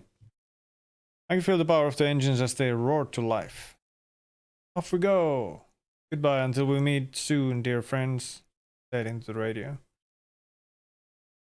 I was rising higher and higher, the earth becoming more distant. After some time, there was nothing but the endless expanse of space. I looked out through the porthole, and for the first time I saw what no human had ever seen before. Earth.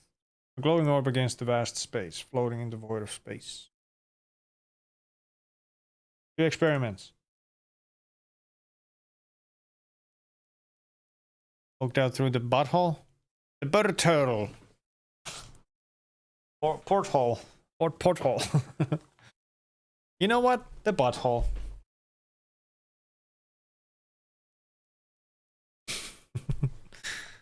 I have a quote. Why not? I'm generous today. During the flight, I conducted a few simple experiments. Yay! You're welcome. I drank water from a tube, ate some food, and took notes with a pencil. When I let go of it for a moment, it immediately floated away, drifting in front of me. I have to remember this. Everything in space needs to be secured. I continued recording my sensations and observations on the onboard tape recorder. Everything around me was new, uncharted territory. Scientists still didn't know how the human psyche would react to weightlessness. Pretty cool. I mean, being in like weightlessness mode. The braking engine designed by ESA fired successfully, but with slightly less force than required. The onboard automation detected the issue and prevented the standard separation of the spacecraft's compartments. As a result, for 10 long minutes before re-entering the atmosphere, Vostok 1 tumbled unpredictably. 1 full rotation per second. Yeah, that's a little bit fast. Anyway, I focused on my breathing, keeping my grip steady. The capsule spun fast, but I knew I had to stay focused. There was no need to alarm Korolev and the flight leaders back on Earth. Instead, I gave a carefully worded report, subtly indicating the situation without causing unnecessary concern.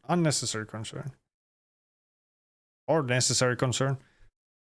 As the spacecraft descended into denser atmospheric layers, the connecting cables overheated and burned through. Finally, the thermal sensors triggered the long-awaited separation command, and the descent module broke free from the equipment module, stabilizing my fall. The next challenge was just the beginning. Just beginning, not the beginning. Just beginning. The ballistic trajectory of my descent subjected me to intense G-forces, 8 to 10 times my body weight. I trained for this, but the pressure was overwhelming. Outside my tiny porthole, the heat shielding glowed brilliantly, with temperature reaching 3000 to 5000 degrees Celsius. I saw streaks of molten metal trickling down the windows, and the cabin itself emitted faint creaks as it endured the extreme conditions. Then, calm. The worst had passed. 7 kilometers to system activated. Ejection sequence initiated. Hatch released, and I was propelled into the open sky, separating from the capsule. Parachute deployed, slowing my descent, but another issue rose. The valve regulating airflow into my pressurized suit took a moment to function properly. For a brief period, breathing was not easy, but the fresh air finally reached me. Drifting downward, I noticed the Volga River below. If I landed in the water, it would be difficult to manage the cold and currents. But I had prepared for this. Carefully adjusting the parachute cords, I guided myself away from the riverbank. The ground approached rapidly, and at last I reached it. I had returned. A journey into space, the first human in history, was complete. Go, go, Yuri Gagarin! And next, the US. We set foot upon the lunar surface for the very first time, marking a historic moment that would resonate through the annals of time. Through the annals of time! Move on to explore. Then the gray lit land turned black and ruled by darkness. Then we knew we reached it, the far side of the moon. The dark side. It was vast, untouched.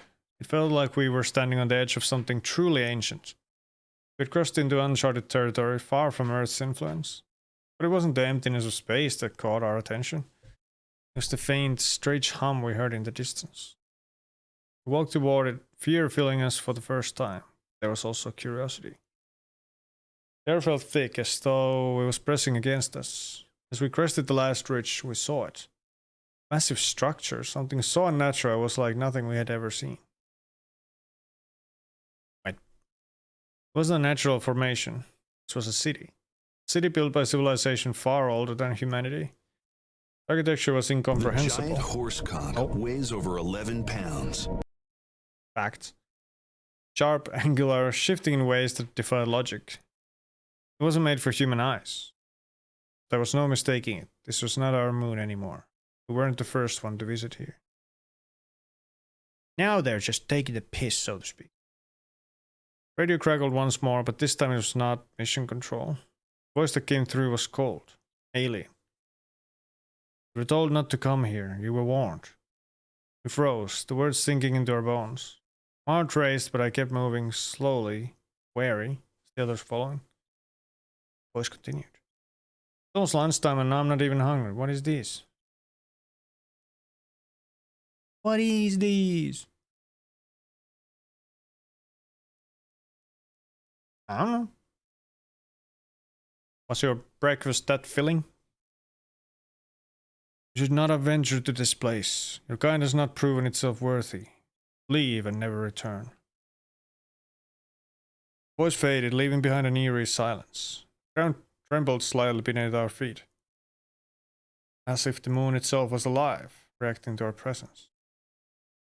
Possibly all I had was an avocado. I don't know. Well, I'm glad you're not feeling hungry. But do eat something. Do eat something even if you're not hungry. I turned to the others. We faced something beyond our understanding, something that spoke of a power far greater than us. Fear in their eyes mirrored my own. First a line, one that we had no idea existed. Because it's not true! It's flies!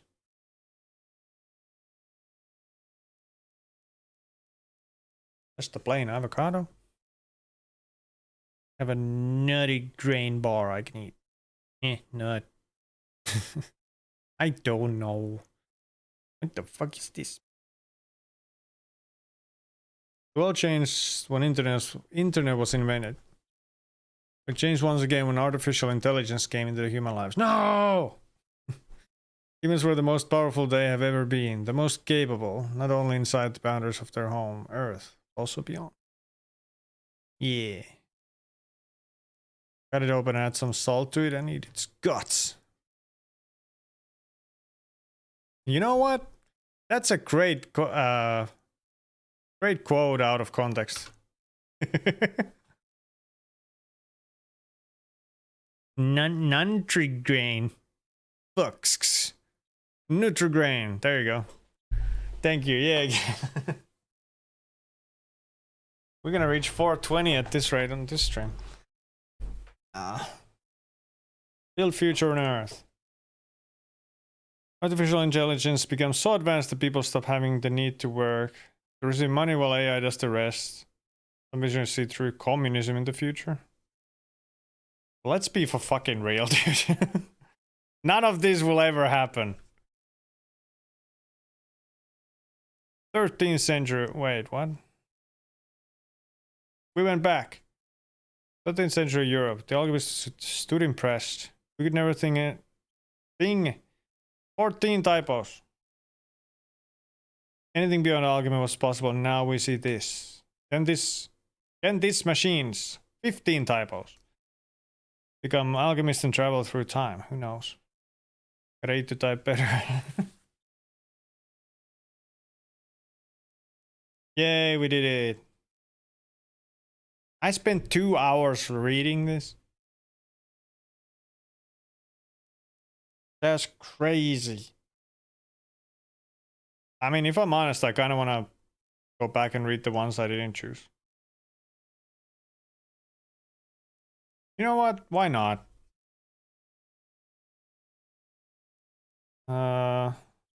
Like intro complete, chapter 1. Pretty much. Alright, scare the predator. What does this say? Primate clings to his branch, eyeing the Smilodon below, spotting a loose vine nearby. The primate gathers all its courage and reaches over to give it a hard shake. Leaves rustle loudly, the twigs fall, creating a sudden flurry of noise above. Smilodon halts, looking up abruptly, letting out a low growl. Primate reaches out to other veins. Veins nearby? Vines? Hello? 16 typos. Vines nearby, gives them a shake, one after another. Unable to spot the source of the noise and to identify danger, the Smilodon faces tensely away from the tree, casting wary glances overhead. Finally, the predator slinks back into the shadows, giving up. Primate releases a quiet breath, trembling, safe for now amidst the cover of the treetop. Another day of survival, another victory till the next battle. Throw the spear. The hunter freezes, the mammoth appears, towering and fierce. One of them steps forward, heart bounding, and hurls his spear with deadly precision. The weapon sinks deep into the beast's shoulder, and the mammoth roars in pain, stumbling backward. Seizing the moment, the rest of the tribe charges, spears flying in unison, each strike weakening the beast. Finally, with a final thunderous cry, the massive creature collapses to the ground. Hunters gather around, victorious, their breath heavy as they take in the enormity of their prize. The tribe will feed and rest for some time, but only until they have to fight to live. Check the Steam page. They used AI for the pictures and parts of the text. Parts of the text. I mean, yeah, you know what? The typos are probably human made.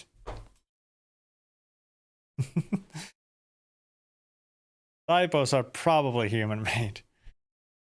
AI does sometimes typo, but not that much. Not really. What did I do? Continue the way. Through the ancient endless woods they pressed, the tribe of weary souls wrapped in furs and resolve. Forests, primeval and unyielding, loomed above them. A tangle of towering trunks and whispering boughs, where the light of day struggled and failed. They moved, stepping over roots, thick as serpents, wading through streams that caught like silver veins beneath the canopy. It's like, it's way too... I'm not sure if I can use the word poetic on this because it's fucking AI, but it's like too descriptive, you know? I feel like. That's how you know it's AI. Night came upon them and the bay. 16 typos. Pressed on, torches flickering, casting fleeting ghosts upon the park. Forest murmured with unseen things. Eyes glinting in the undergrowth, the low growl of something prowling in the shadows. The wolf called to the moon, its cry weaving through the branches, but the tribe did not break stride. They were hunters, they were gatherers. They would not be turned back by the dog. Then, just as the first breath of dawn kissed the world, the trees thinned, their gnarled arms yielding to open sky. And there, beyond the last shadow of the forest, lay the land of their dreams. For each typo, I'll take a shot at the concert tomorrow. I'm kidding, I don't want to die. You better not. I'll give you an ass whooping if you do. What? Better not. We'll end up like 30 shots deep. What I read? I read that and that, I guess. Read me about it. Don't worry about it. Don't worry about it. It stretched vast and untouched before them, a great rolling expanse bathed in winter's crisp light. I never heard light being crisp, but here we go. To the left, mountains rose, their peaks crowned in frost, stern and watching. To the right, the land descended, spilling into hills and valleys, where rivers curled and lakes lay still, reflecting the pale sky. Grass, though dusty with cold, shimmered in hues of red and yellow, stretching as far as the eye could see. Life was here, teeming, untamed. Herds of bison and deer roamed the plains, their breath misting in the morning chill. Bulls prowled the riverbanks, eyes sharp and knowing. Great cats slink through the brush, the sleek forms rippling with hunger and grace. Birds took flight in bursts of crimson and emerald, their wings flashing against the dawn. Can I just... Oh, go on. Shit. Yes. You can. You can indeed.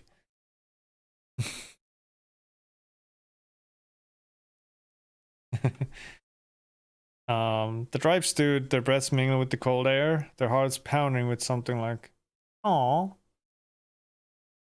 This was the land they had sought, the land where they would hunt, where they would build, where their children would carve doors into the bones of the earth. Bruh. Chieftain stepped forward, his voice hoarse from the journey, rang clear in the quiet morning. "I found our home." Not entirely sure what hoars means. H-O-A... Ho-ars. I'm not sure what ho-ars means. Here we create new plantations. The village lay cradled between river and hill, where the earth was dark and rich, and the sun lingered long upon the fields. For years, the people had lived as they always had, keeping their herds, gathering what the land freely gave. But the seasons turned, and the elders spoke of a different path. So they turned their hands to the soil. They carved the earth with sharpened sticks, pressing seeds into the damp furrows. They built walls of woven reeds to shelter their young crops from the wind. They learned the sky, how the rains came with the waxing moon, how the sun's path whispered of the changing seasons. First they sowed little, barley, wheat, pulses. When the first stalks rose golden and heavy, they knew they had touched something greater. They spread their fields outward. The river became their lifeblood, its waters spooled through channels of stone and clay, feeding their crops when the sky would not. The village grew, the granaries swelled with the weight of their harvest, and their hands, once calloused by the hunt, became rough with the work of the plow. The animals untouched roamed as they had always had.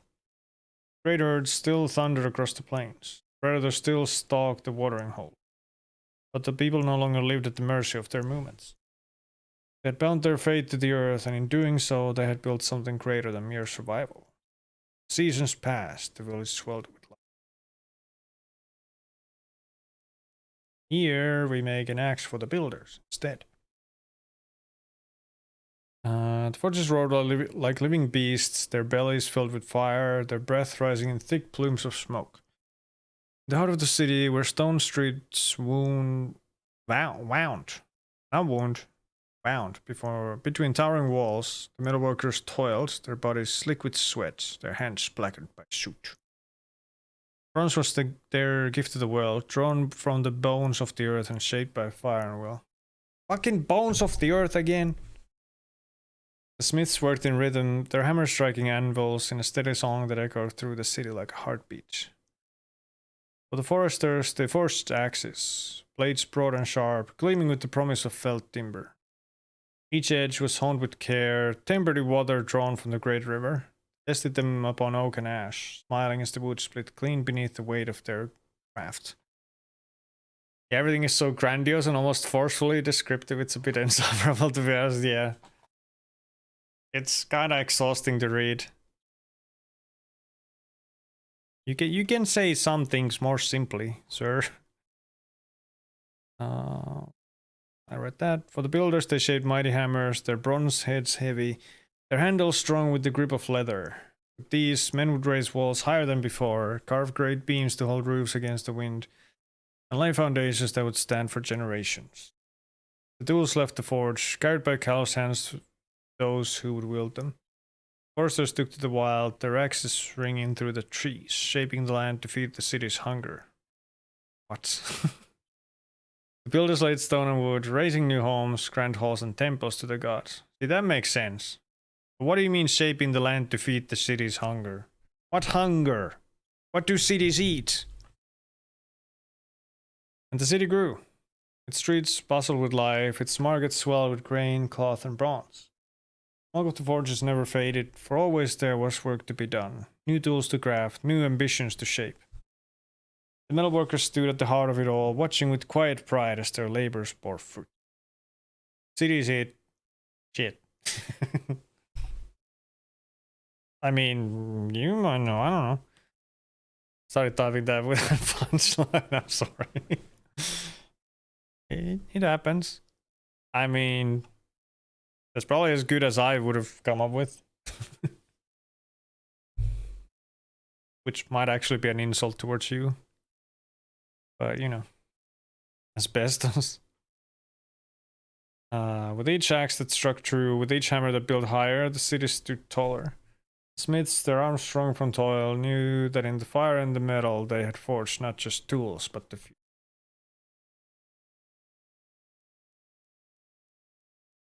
I don't think they knew any of that. Here we prepare for attacking first, I think. Driven by the need to protect their homes, the inhabitants decide to strike first rather than rely on defense. They gather, led by seasoned elders who stress the importance of strategy. Scouts are sent ahead to assess the enemy's strength and position, while the villagers fortify key points around their settlement and quietly prepare traps along a potential approach route. Under the cover of night, the inhabitants move out with discipline toward the enemy's resting spot. Reaching it, they spread out to surround the enemy without revealing their presence. Amidst the darkness, they launch a coordinated strike, targeting the enemy's flanks and cutting off their escape. The enemy, caught off guard and unable to regroup, quickly lose their advantage. Every move by the inhabitants is precise and deliberate, with their earlier fear replaced by determination. Traps spring into action, further disorienting the enemy while they press their advantage with well-timed strikes. Panic spreads through the enemy ranks as they fall one by one, their once formidable strength unraveling under the calculated assault. By the time the first light breaks, the battle is won. The clang of iron fades into the morning breeze, replaced by the steady breath of victors standing together. The inhabitants, although they lost many in the battle, kept their home secure and their unity unshaken, knowing that their patience and preparations have turned the tide, ensuring that the story told for generations will be one of resilience and triumph. Cool. Attack! Let's lose this one. I've actually read that first part.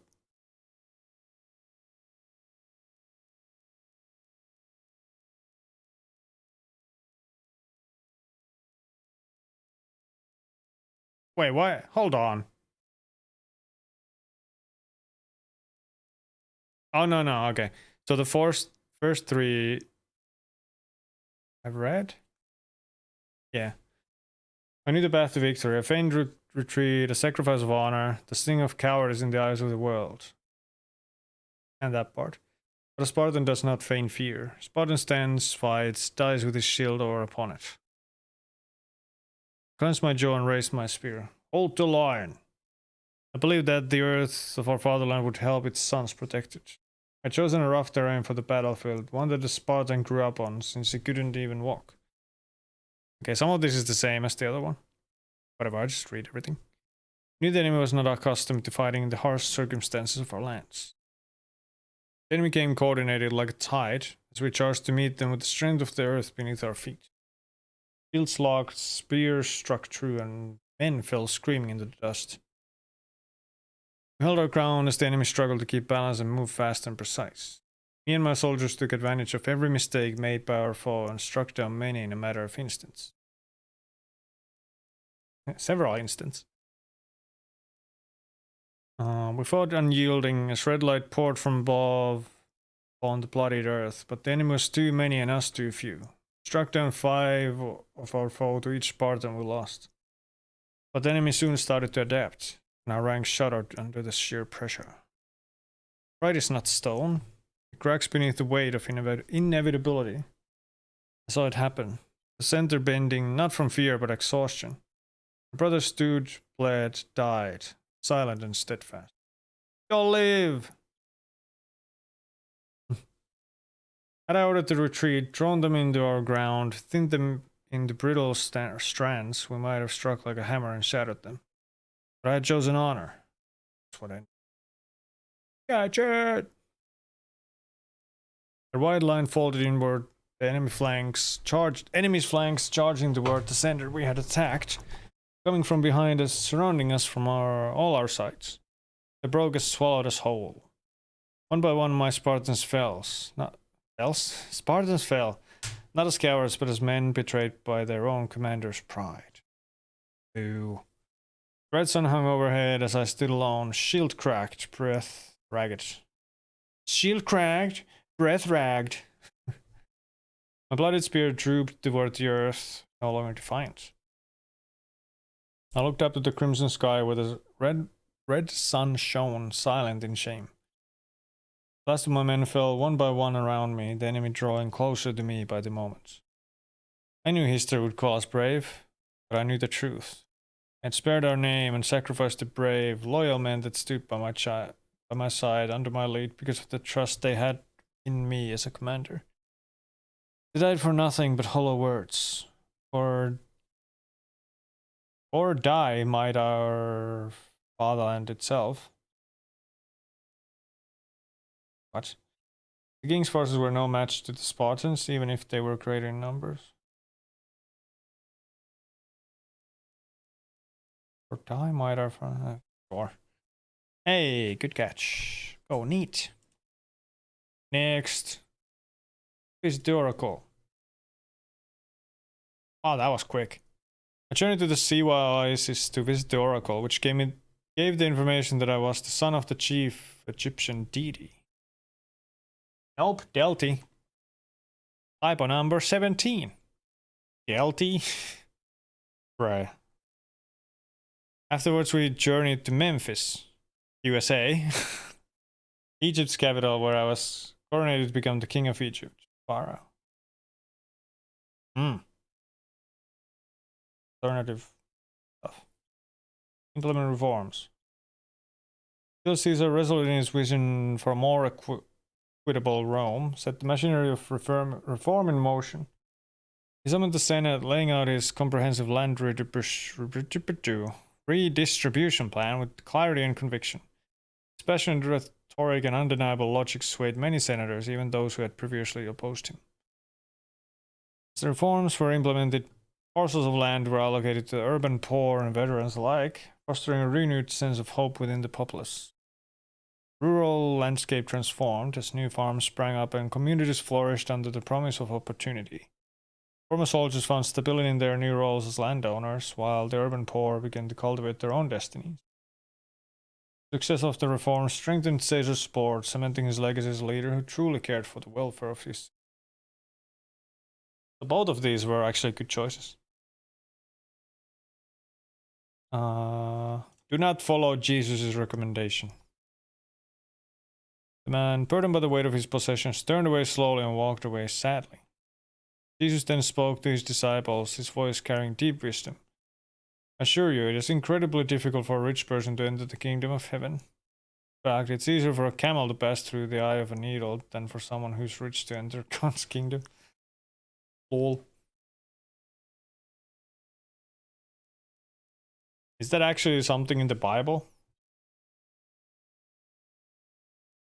I started reading the Bible like back in the day, but it was so awfully boring I gave up. Continue the way. The weather was not welcome, but I decided not to lose time and continue my way. After several days, I finally reached my destination where my mentor and my friends were anticipating my arrival, and now we, the fortunate, will continue to take part in the sacred work of translating the Bible. Talking about Bible. Given the chance to read the life of Jesus Christ to more people, story of the greatest miracle of the history of the past. History. Present and for as long as the world will stand.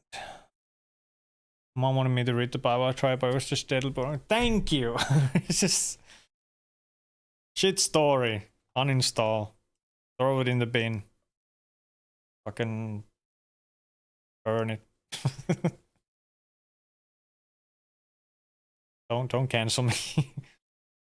Okay, let's go religion this way. This time. I decided to build the Hagia Sophia Cathedral, but I was determined to take part in its construction. Arrived on the site near sunset, and I was to set the first stone. First, the saints blessed the earth upon which would rise the cathedral, performing beautiful ritual of prayers and incense. But the weather was getting worse. Rainstorm was approaching, and clouds were filling the sky, covering the sun. But I wasn't going to step back. I took the first holy stone with all the strength of both my hands and walked slowly towards the point where it should have been placed. I was if one of the 12 apostles carrying God's word, pushing forward the work of light. Sagatron, hello! Welcome to Water Reading Sim. Yep, that's pretty much it. I'm just reading through the other choices I had. Well, the first time. How are you? Happy midweek, sir.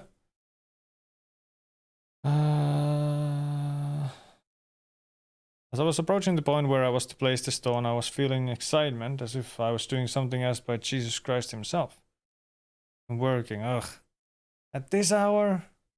God damn. What do you do? Walking step by step through the wet mud under the dark clouds and the heavy rain, the cold water pouring over my face, blocking my vision and breathing, but I did not hesitate. At last I reached the place and slowly lowered the stone, finally placing it on the sacred ground. Sacred ground. Standing looking at the first stone of the foundation of the great holy cathedral, house of God. An opening appeared in the clouds in the sky above. The golden ray of light came down through it, falling upon the very stone. That was a very long sentence. Seeing that, the saints began singing songs of the Bible, and as they sang, more rays started to pour down from above, one of them falling on me and the others on those who were with me at the sacred site. Hey, I'm a developer. Yeah, my project is falling behind. Need to make a push. Uh-oh, deadlines. What kind of project is it? If you're allowed to say. Either way, I wish you the best of luck. And error-free coding. Or however you develop. I'm not sure. I fell to my knees, tears of joy, joy of a godly blessing, rolling down my face. I sang, joining the saints. The clouds far away became more sparse, and finally all clouds were gone, revealing the orange sunset sky. It was as if I were in a story from the Holy Bible itself. Maybe I did want to present myself as the ruler chosen by God, but deep inside I knew it was not the truth.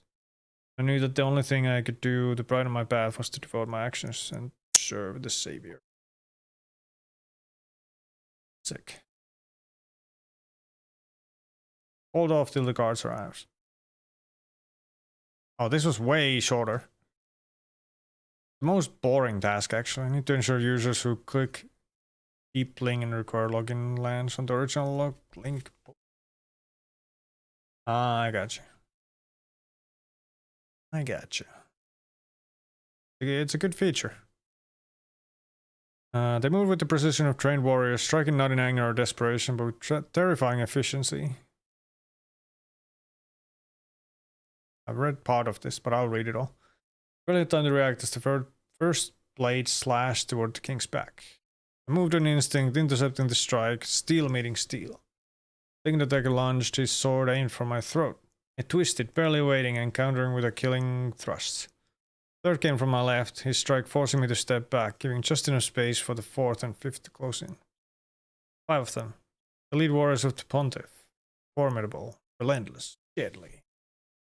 I had no time to think. My sword danced through the air, deflecting, striking, carving through flesh and armor alike. Fought with every ounce of strength, knowing I was alone, knowing that my king's life depended on my blade.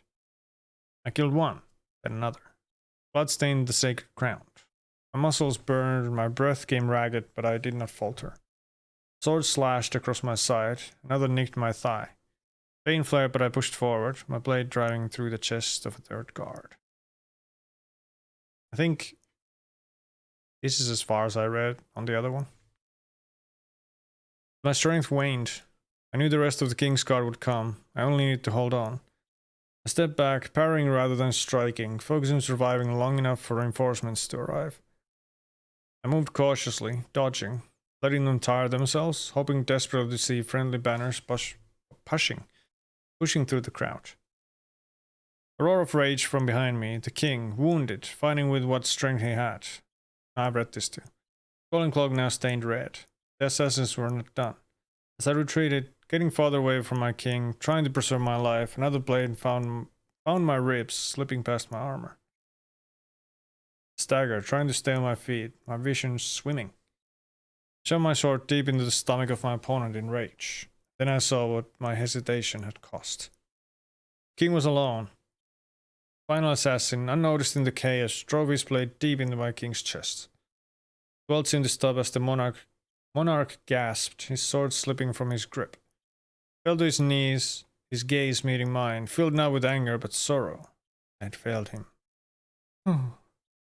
Dropped to my knees beside him as my own strength faded. The king's guard finally reached us, cutting down the last of the traitors, but it was too late.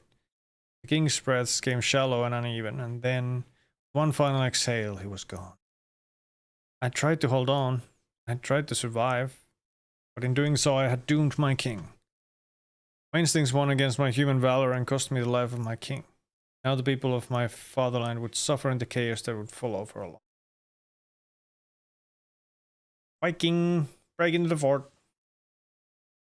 Ooh, long one. Arrows that were flying down did nothing to stop us. I got many with my shield to protect my people. That's pretty cool. The gate was strong, but my people's will was stronger. Wood crunched and crushed, the metal bent and broke. Thick and heavy doors shoved open before us. We charged with rage, cutting down the enemy warriors one by one. Every other foe I felt came easier to me than the one before. Every other? 2, 4, 6, 8. I seemed to grow stronger with each deadly blow I landed. I saw my enemy's hearts sink at the sight of our advance as my peoples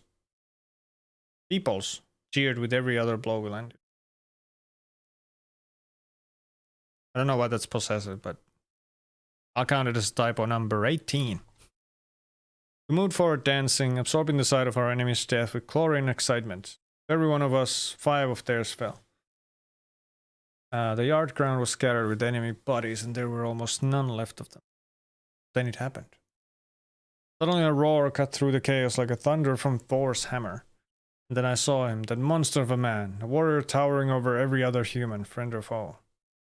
Someone cut down my folk with ease. With ease, a man chopped wood.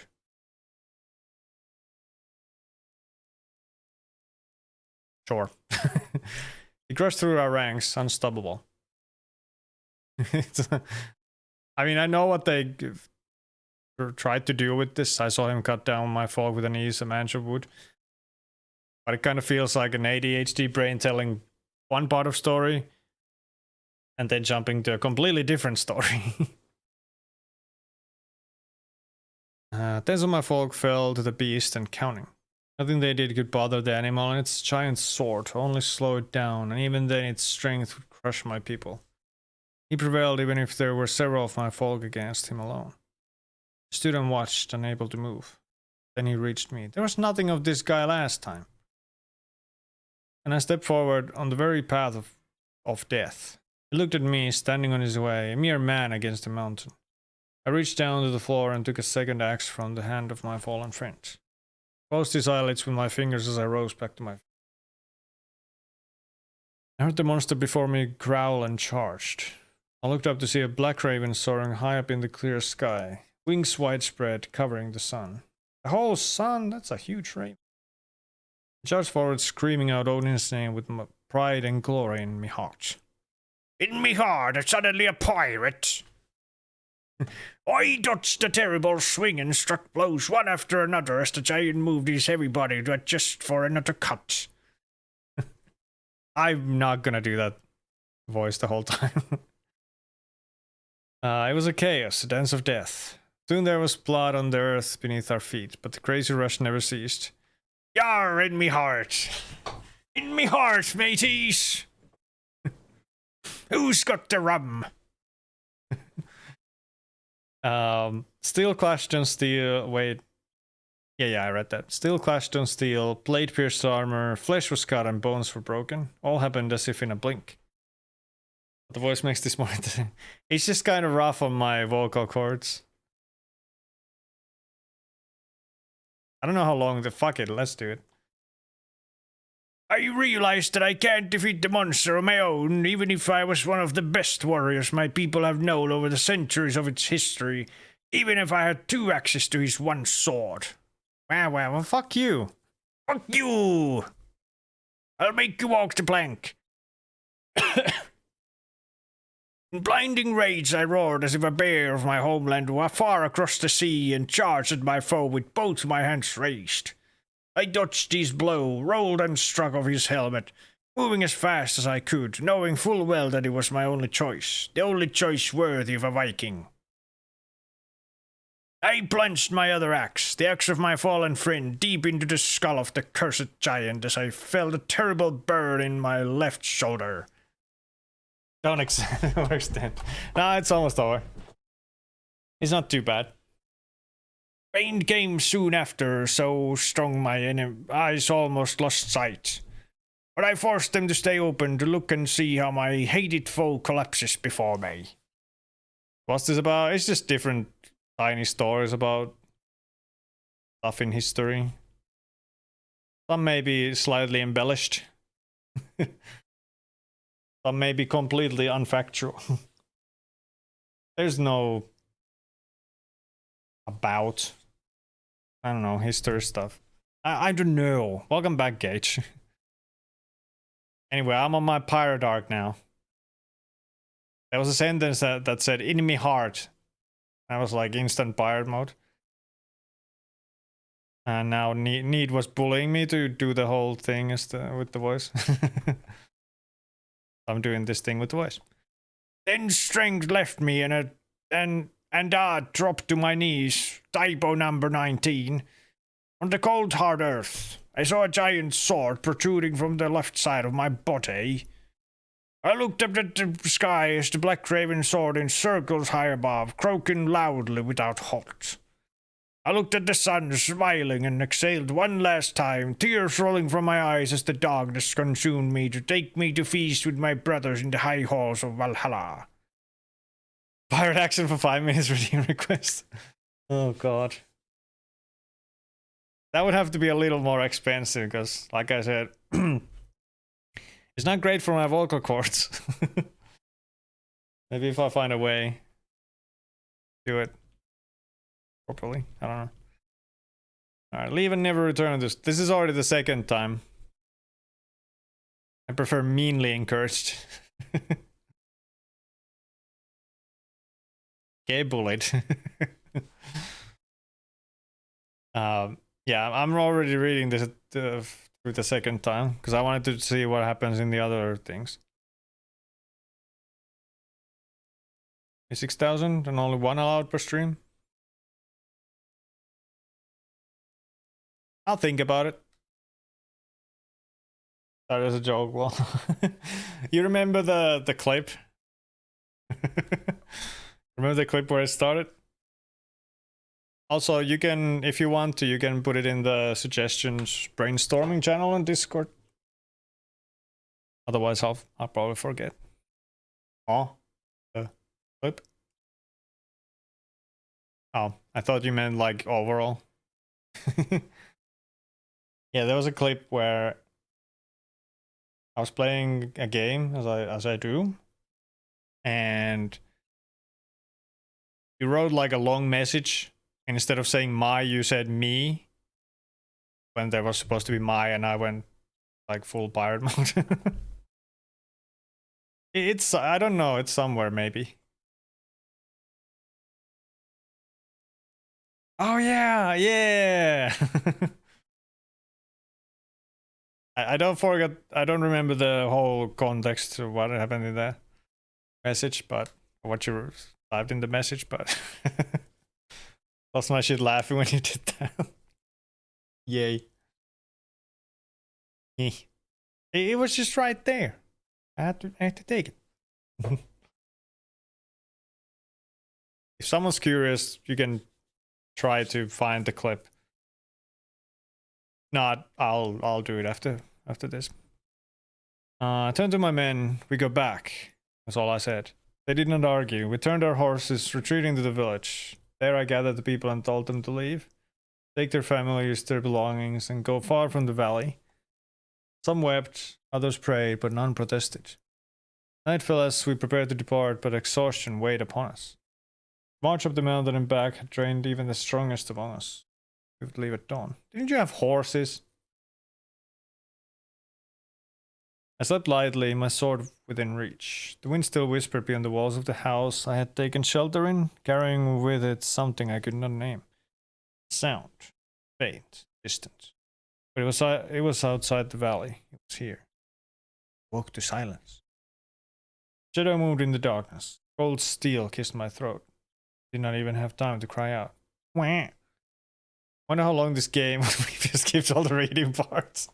Speed run! Like 2 minutes. Asterisk, asterisk, asterisk. Black Raven soared high in the sky below grey heavy clouds above the lands of Mount Fuji. For days it had been searching and yet to no avail. There was not even the smallest of prey below on the vast lands. Farther and farther it flew day after day, hunger gnawing at it, crueler by the moment. I mean, it depends on how long you look at the pictures, I guess. For the first time over the course of the many days, the smooth land covered in short grass interrupted.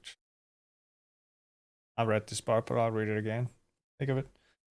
Ahead the land sank to reveal a great valley. The valley of mist and quiet. Raven knew he wouldn't find food amidst the mist, so thick it was. Something was wrong as it flew over the valley to get across. Below the fog churned unnaturally. Then it moved. Something immense, something that should not be, shifting beneath the veil of mist. Raven stilled in the air, instincts flaring with a primal terror it did not understand.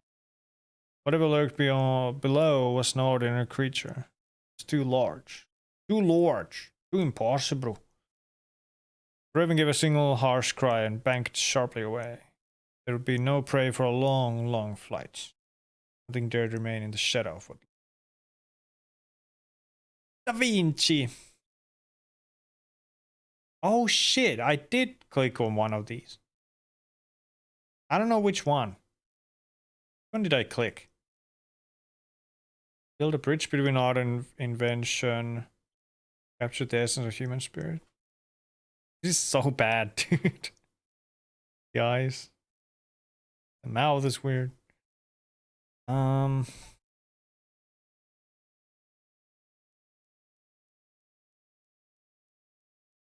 think I did this. Looking of kind of like casting soft shadows across my workshop, I grasped my quill and let my imagination run out. Yeah, I did. Each stroke of ink was a conduit through which my thoughts flowed, merging the realms of art and invention. I sketched designs for flying machines, anatomical studies, and ingenious contraptions that transcended the boundaries of my. Parchment came alive under my deft hand, revealing visions that would inspire generations. Scholars marveled at my sketches, each one sparking discourse and igniting the flames of curiosity. So forced. My work bridged the divide between artistic expression and scientific inquiry, showcasing the beauty inherent in understanding the natural world. As the world began to take notice, my idea transformed into tangible projects. Patrons commissioned my works, and I became a beacon of Renaissance ingenuity. My sketches not only captivated the imagination, but also paved the way for advancements that would change the course of history. In that moment, I felt the exhilarating power of creativity to shape the future. I am no longer hot. This is 100% AI generated reading sim. At least 99%. There are typos, so I feel like at least some parts are made by a human. So AI doesn't really typo that much, if at all. Drinking an apple soda on my birthday tastes like Angry Orchard beer. Is the orchard angry or the beer angry?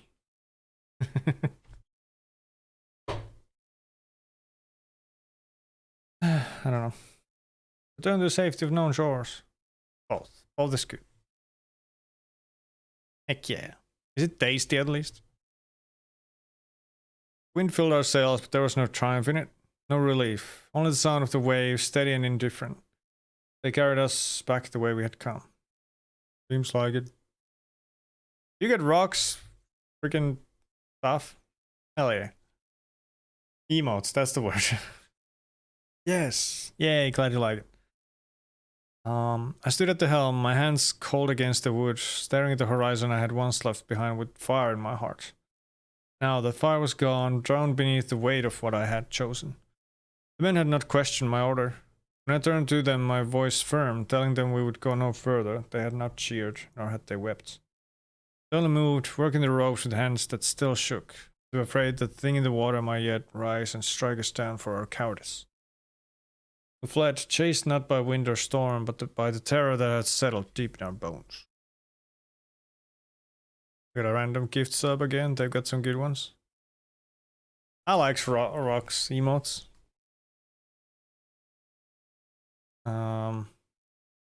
Actually once subbed to him, just confused why there was Da Vinci. Well, it was a historical figure. All history some way or another. Except that at the end. The end is AI. We're talking about AI.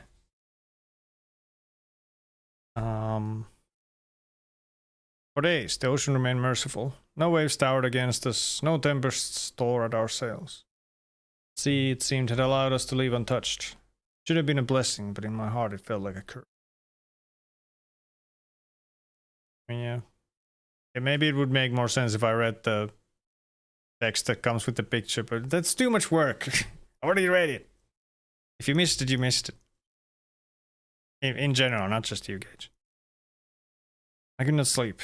At night, I lay in my cabin, staring at the wooden beams above me, my mind playing and replaying the moment when the water had shifted, when the air had thickened with something vast and unknowable. Well, I don't know how much history is in this one, but yeah. I had been afraid. The men had been afraid. But had the fear been worth it? We were sailors. Our lives had always belonged to the sea, to its tempests and its hungers. We had all set sail knowing that death might claim us at any moment. I had not come here to return. I had come here to find, to discover. Carve new lines into the world's edge and bring knowledge back to those who would never dare to seek it. If I had turned my back on it, what had we left behind? What if the creature had no intent to harm us, just like a whale? What if we had crossed into its territory and would sail out soon after, leaving it alone in peace, giving no reason to attack us? And if it was just watching our ship, a tiny thing against its monstrous self? The thought gnawed at me, an ache deeper than hunger, heavier than any storm. I imagined another ship, another captain, years from now, sailing these same waters and not turning back. Imagine them seeing what I had not dared to see, stepping onto shores that might have been mine. Imagine them carrying back the knowledge that I had abandoned, their names written into history where mine had faltered. The shores of Spain came into view one grey morning, the cliffs rising from the mist like the walls of a prison. My men cheered, fell to their knees, kissed the deck in thanks. But I could not move. I only watched as land drew closer, my heart sinking with every wave that carried us home. We had survived. We had been spared. And yet, I felt as though we had been lost. I will learn the stars and their secrets. I could not turn away. The sky stretched above me, vast and endless, a great ocean of light and shadow. Books on my desk whispered of the world beneath my feet. The stars? Stars called to me. I reached for my telescope. It was a crude thing, barely more than a brick of glass and wood. Through it, the sky was no longer a mere scattering of lights. It was a place, a world beyond ours, waiting to be known. The first night I gazed through the lens, my hands trembled. The moon was not the perfect divine sphere the old scholars had sworn it to be. It was scarred, cratered, and broken. A world of valleys and peaks, as rough and imperfect as the earth itself. Game have achievements? I somehow doubt it. Nope. Not surprising. Ooh, spritzy. I read that one. Turn my sights elsewhere toward Jupiter, a great king of the heavens. There, moons. Bro, how fucking strong was your telescope? Tiny brilliant points of light circling it, not held to the earth, not bound by anything but their own silent dance. They moved night after night, shifting in perfect order. I could scarcely breathe. The old world had spoken of spheres and harmony, of the earth as the unmoving heart of creation. But I had seen. The truth was there in the sky, undeniable, magnificent. Heavens were not fixed, they moved. Full of laws I did not yet fully grasp, but I knew, without doubt, they obeyed something greater than ancient dogma. Dog? Oh, great heavens! Boggers. And yet knowledge is never welcomed easily. I spoke of what I saw, but they called me a fool. I wrote of what I had measured, but they called me a heretic. They told me to unsee what I had seen. I can't unsee. Bow before the old ways, to forget the restless moons of Jupiter, the imperfect phase of the moon, the impossible truth that the earth itself might be no more than another wandering body adrift in the vastness of space. Boo, Spritzy, get out of here. Well, I guess it already did. Get out of here, Rigged. But how could I? I was no longer a man living beneath the sky. I was a man within it. I wrote my findings, I argued my case. Fought for the truth even when they sought to silence me, even when they demanded I say that the stars did not move as I knew they did. And I knew, even if they chained me, even if they cast my words into the fire. Cast it into the fire! No. One day, another would look up. They too would. Napoleon will wait until the cowards comprehend their loss. This is shorter. Wrote me, cursed me, called me a tyrant, a traitor, a murderer. Nevertheless, the old word gasped its last breath beneath my heel. When it was over, the chamber saw. I think I read this, all of this. France was mine. I ruled with order, with law, with reason. I had no time for weak men who spoke only in dreams and governed in hesitation. Restored the economy, I gave the people purpose. Justice was swift. Discipline was absolute. They feared me, yes. More than fear, they respected me. For I was not a king of bloodlines. I was a ruler forged in battle, sharpened by war, and made unbreakable by will. Again, whose will? They called me consul at first. Then in time the whispers became something greater. People did not need a government of figuring fools. They needed a leader. A man above them all. Them above all. I would be emperor. The great cathedral of Notre Dame was alight with golden flame, the air thick with the scent of incense and power. Pope stood before me, the crown of France in his hands, ready to anoint me as rulers had been anointed for centuries. Placed it upon my head as if his blessing, his hand, what gave me the right to rule. I laughed. No man, not even one who called himself the voice of God, called me. I took the crown from his hands. I raised it high, letting the world see. Then I placed it upon my own head. Statement, greater than any words. No god, no priest, no bloodline had made me. I had made myself. Yes, Duke baby. Just kidding. From that day I ruled with an iron hand. True story. Filled my empire with the same precision I commanded my armies. The laws were my will, the streets bore my name. The world would remember me not as a man who was given a throne, but as one who took it and made it his own. Armies of Europe fell before me. I rewrote the world's map in my image. When I rode through my conquered cities, the people did not cheer because they were ordered to. They cheered because they knew. I was not a ruler to be questioned. I was not a man to be denied. I was Napoleon. Sick. And here, instead of industrialize, we expand. The maps were redrawn, the empire growing with each passing year. New lands were claimed, roads built, settlements founded, trade flourished, and the reach of my reign extended ever further. Napoleon. Nah, polio. Lol. With power came challenge. The rule was not just to conquer but to govern, to bring order and vision.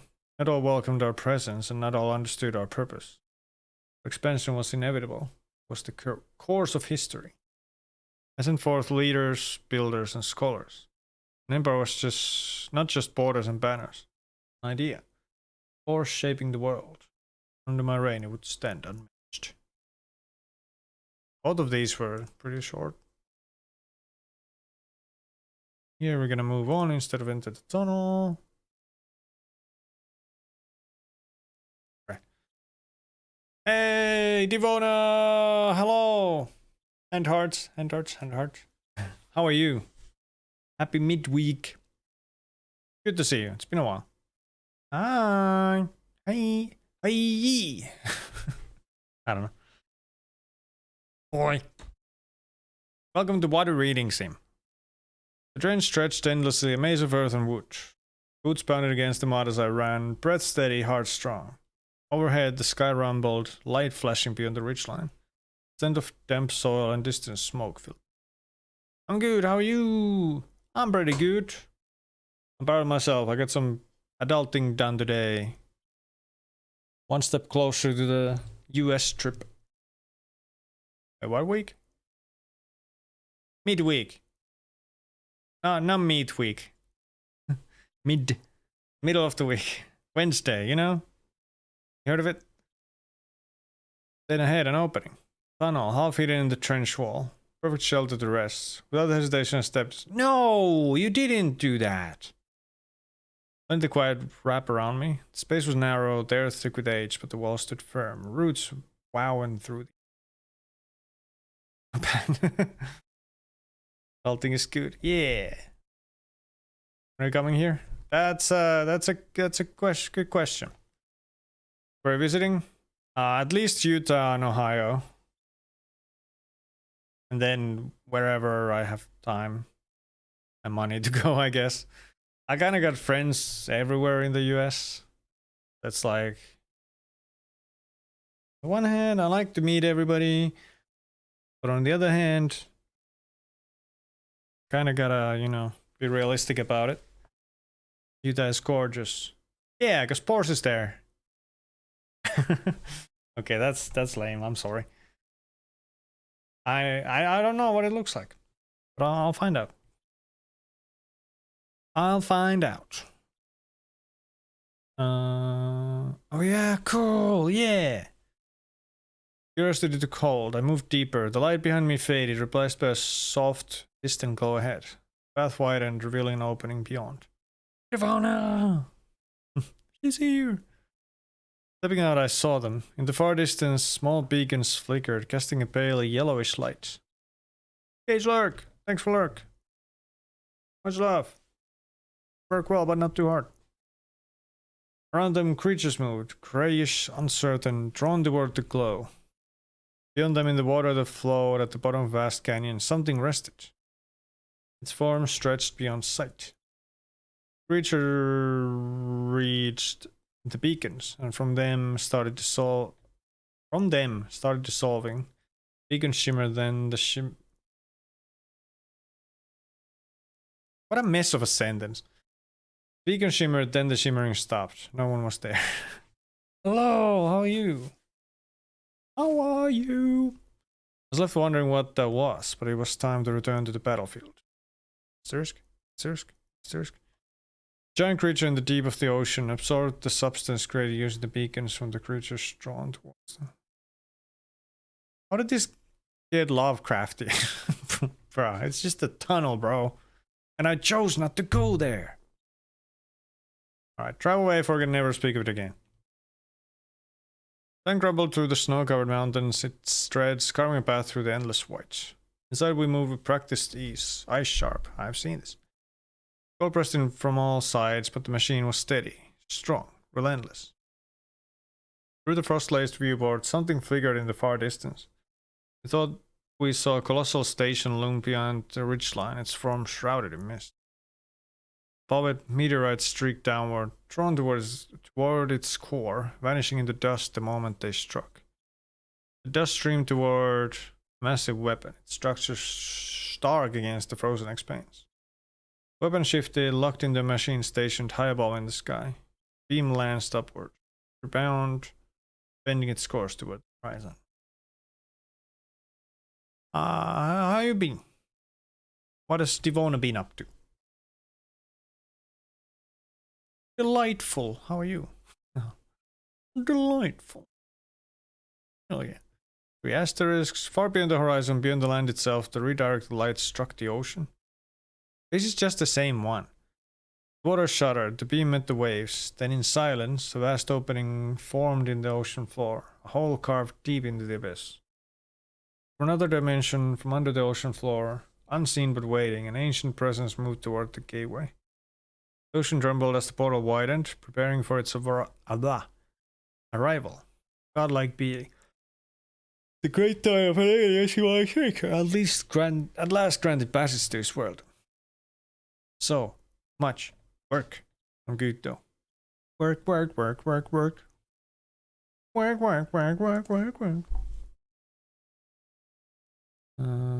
Call to command, report an incoming attack.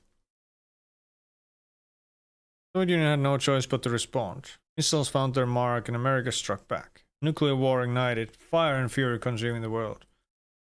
So glad that didn't happen. The world was quickly becoming a deserted bastion of darkness. But then, something beyond reason, beyond history. A light pierced the gloom, presence unseen for ages. The hour of final destruction, a miracle unfolded. Jesus Christ has returned! Bro, what? The power beyond human reckoning, he stayed the hand of annihilation, silenced the storms of war, and restored what was near lost. The world stood still, witnessing salvation once more.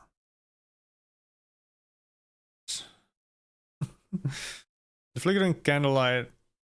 Oh. The alchemists stood in awe. Before them lay the ruins of a world undone, yet amidst the devastation, suddenly a miraculous salvation. Alchemists? One of the men broke the silence. This age is dark, he murmured. But if we fail in our quest to avoid this collapse, we can hope the Lord will save us from this. What? This is all over the place.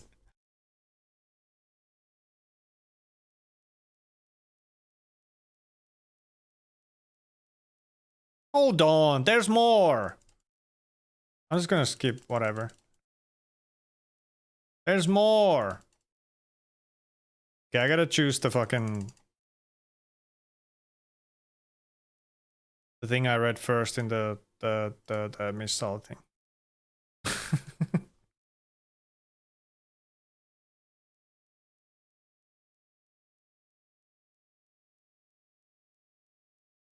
This is bullshit. I wish there was a chapter selection.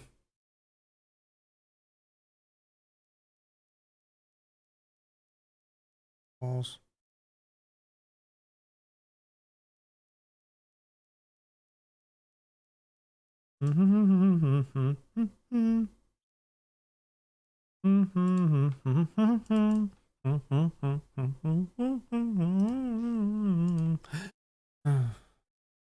And alright, we're almost there.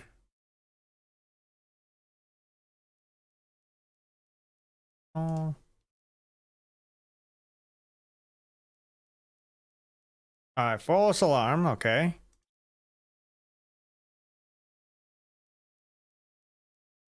I mean, this will probably be the same because it's a onboard recorder and this one as well. It's the onboard recorder. Okay, it is not the same. There's some similarities, but you know. I took the recorder and started talking. I observed clouds over the earth, small cumulus clouds. Their shadows. Beautiful, such beauty. Attention, I see the earth's horizon, a very beautiful halo. First the rainbow on the very surface of the earth and downward. Rainbow shifts. So beautiful. Okay, and the rest is the same, but I'll read it. Break-in engine designed by SAF fired successfully, but with slightly less force than required. The onboard automation detected the issue and prevented the standard separation of the spacecraft's compartments. As a result, for 10 long minutes before re-entering the atmosphere, Vostok 1 tumbled unpredictably. 1 full rotation per second.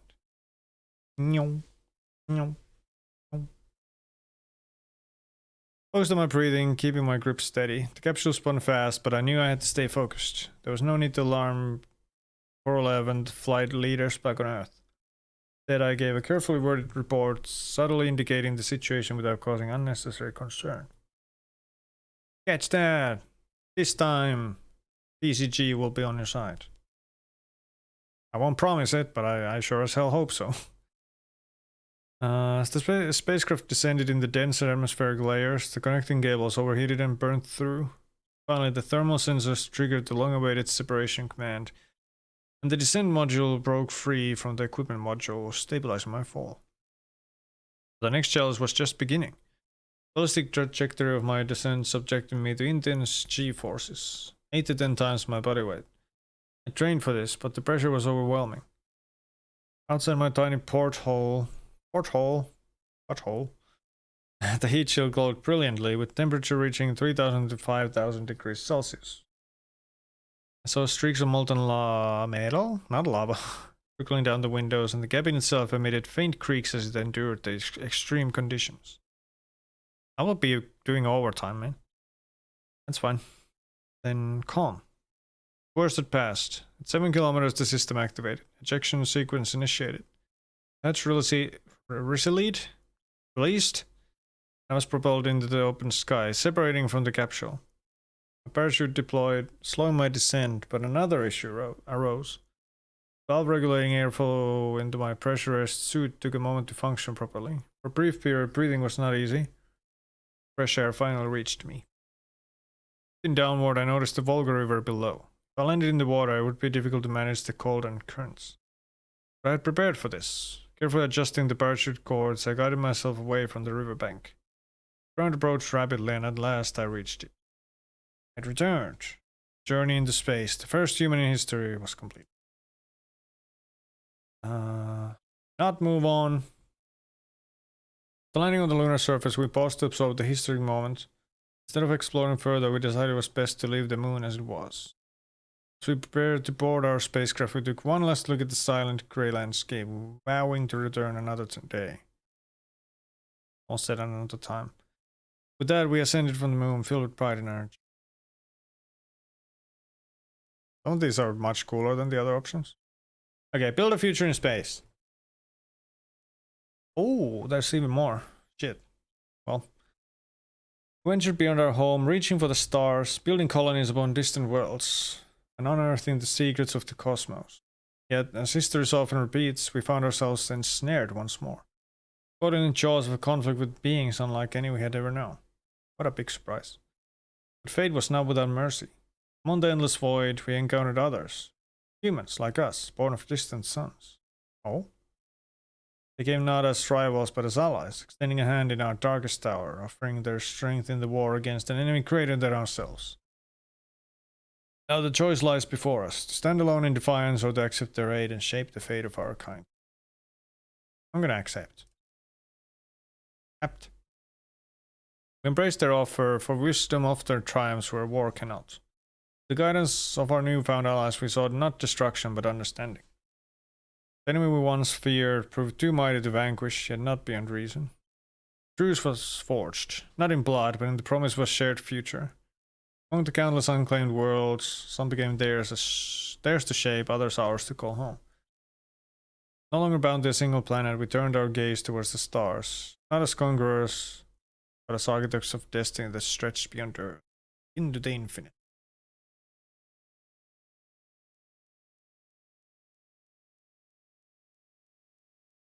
And I'm also gonna go check the other one.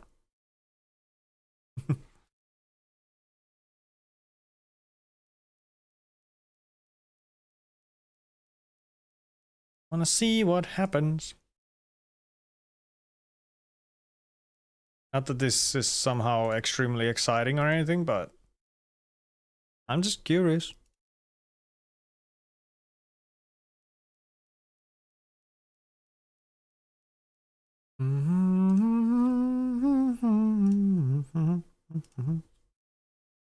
Oh, that wasn't actually much shorter.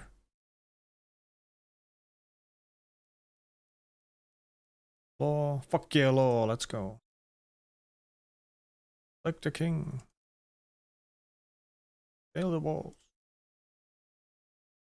Can never return.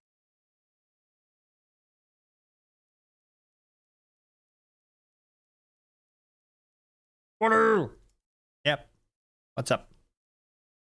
What's up, bestie?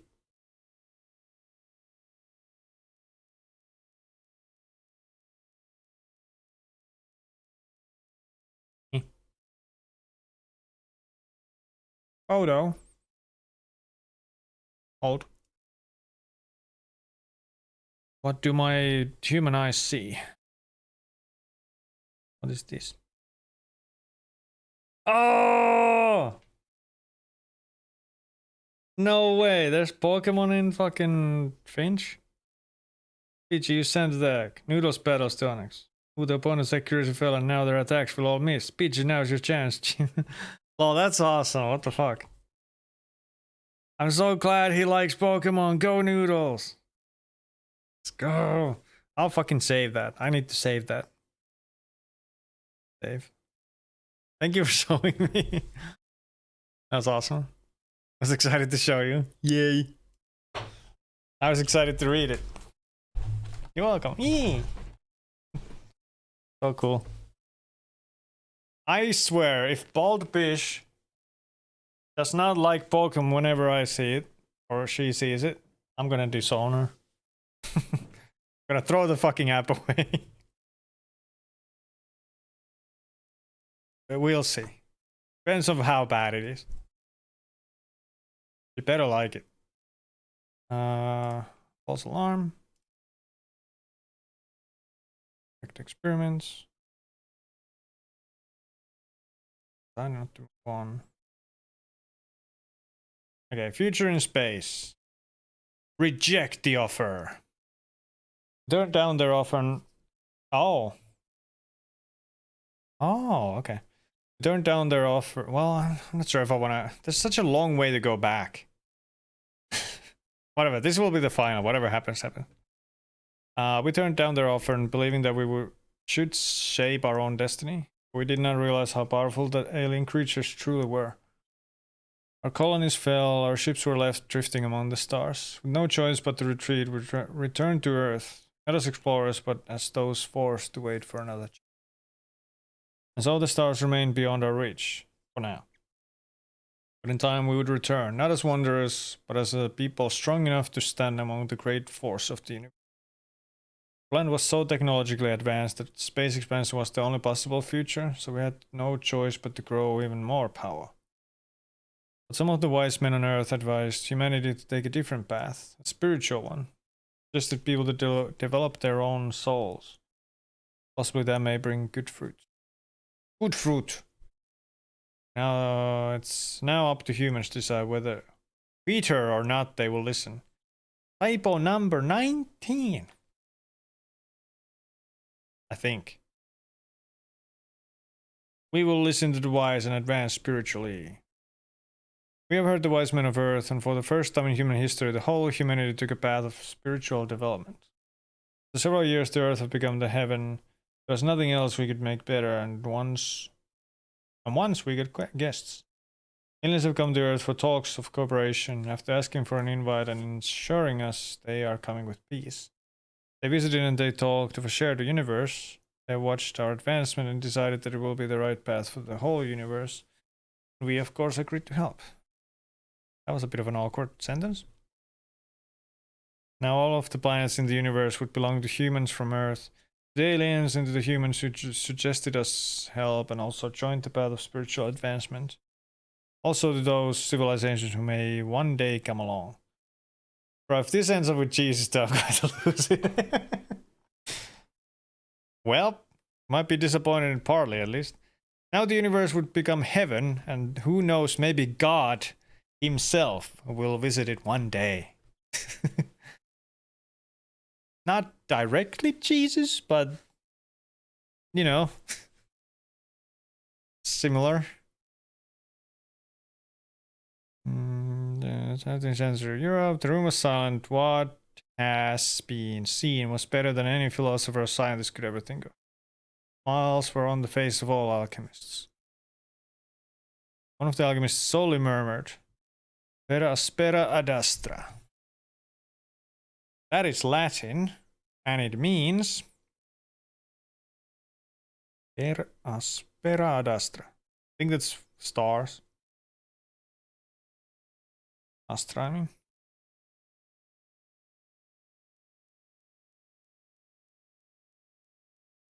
Latin phrase that means through suffering to the stars.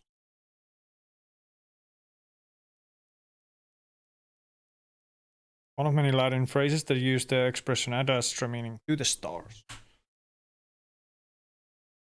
Well, no Jesus this time.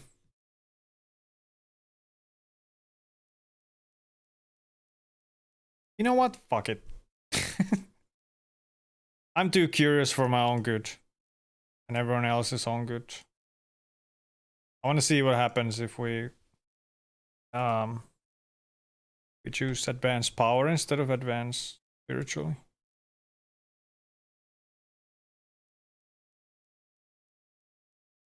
It's kind of absurd. There's no quick way to go anywhere, but whatever.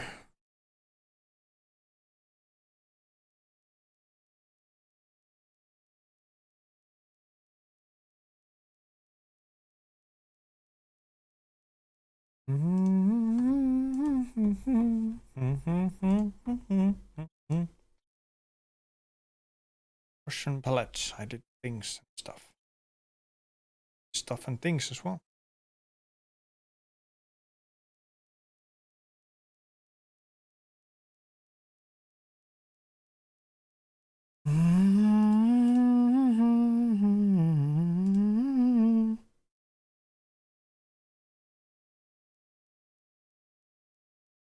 I almost feel like the World War One tunnel and move on were first. I don't know. Move on. Future in space. Reject offer. Advanced power. We rose to new heights, our power unmatched, our ambitions boundless. With unwavering resolve, we set our sights once more on the cosmos, believing ourselves ready to reclaim our place among the stars and challenge the alien force that had once driven us back. But arrogance is a cruel teacher. The war that followed shattered our illusions. Our might was great, yet theirs was greater still. In the heart of the conflict, as fire consumed the void and worlds trembled, we faced a truth undeniable. The struggle could not be won through force alone. So we chose another path. Diplomacy, not destruction. Words, not weapons. In the end, an accord was forged. Some worlds would be theirs, others ours, and the universe would no longer be a battlefield, but a home for many. There you go. So it'll end up that way anyway. Oh, lots of text. The alchemist saw brought mixed emotions. Well, it could be better and it could be worse, one of them told. What is this alchemist thing? I'm not really sure. Seeing that humanity took the path of words after two fails of the trials of strength. Those first? It's already good, but the civilization of the universe have to cooperate for a greater good. Leading it. 20 typos. A young man suggested. Young man suggested 20 typos. If we work together from this exact second, we can forge something greater than what we witnessed. One of the older alchemists proposed. Now it was time to act for a future greater than what was witnessed. It was what the alchemists were going to try. It was also a little awkward. 20! That's it, you gotta take 20 shots tomorrow. You said you would. I'm just kidding. I can't believe I spent 3 hours in this shit. Well, nice knowing you. No, don't actually do it.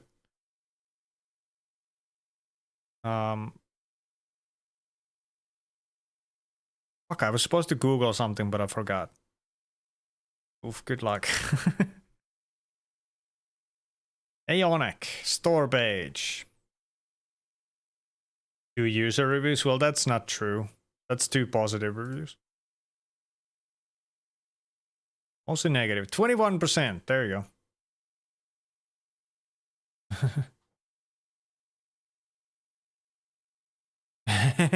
AI alien Christian Slop. Oh, and the moon is alive.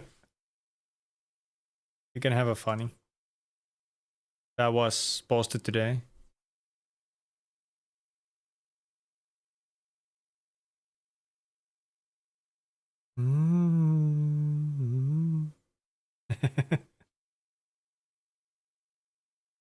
Fucking AI Slop, which isn't even a game. Take this beep off of Steam. Steam is just for games, not this crap.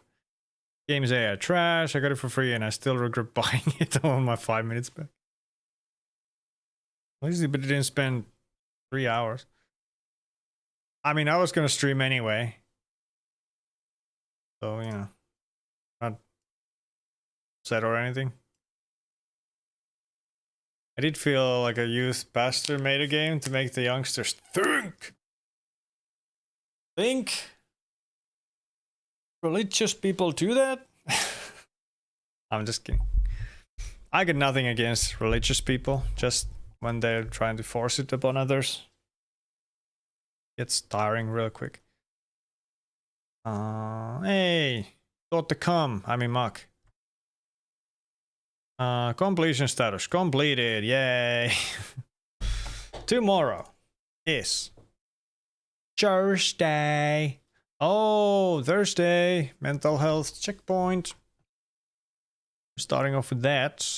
And then for the game, I believe we're playing All Hail the Orb. Yeah. Sweet. Sweet. All Hail the Orb. Alright, who do we rate? They call me the Calm Catcher. Oh gosh. Their nickname in high school. If people know Good Mythical Morning, they understand. Here, I have a quote.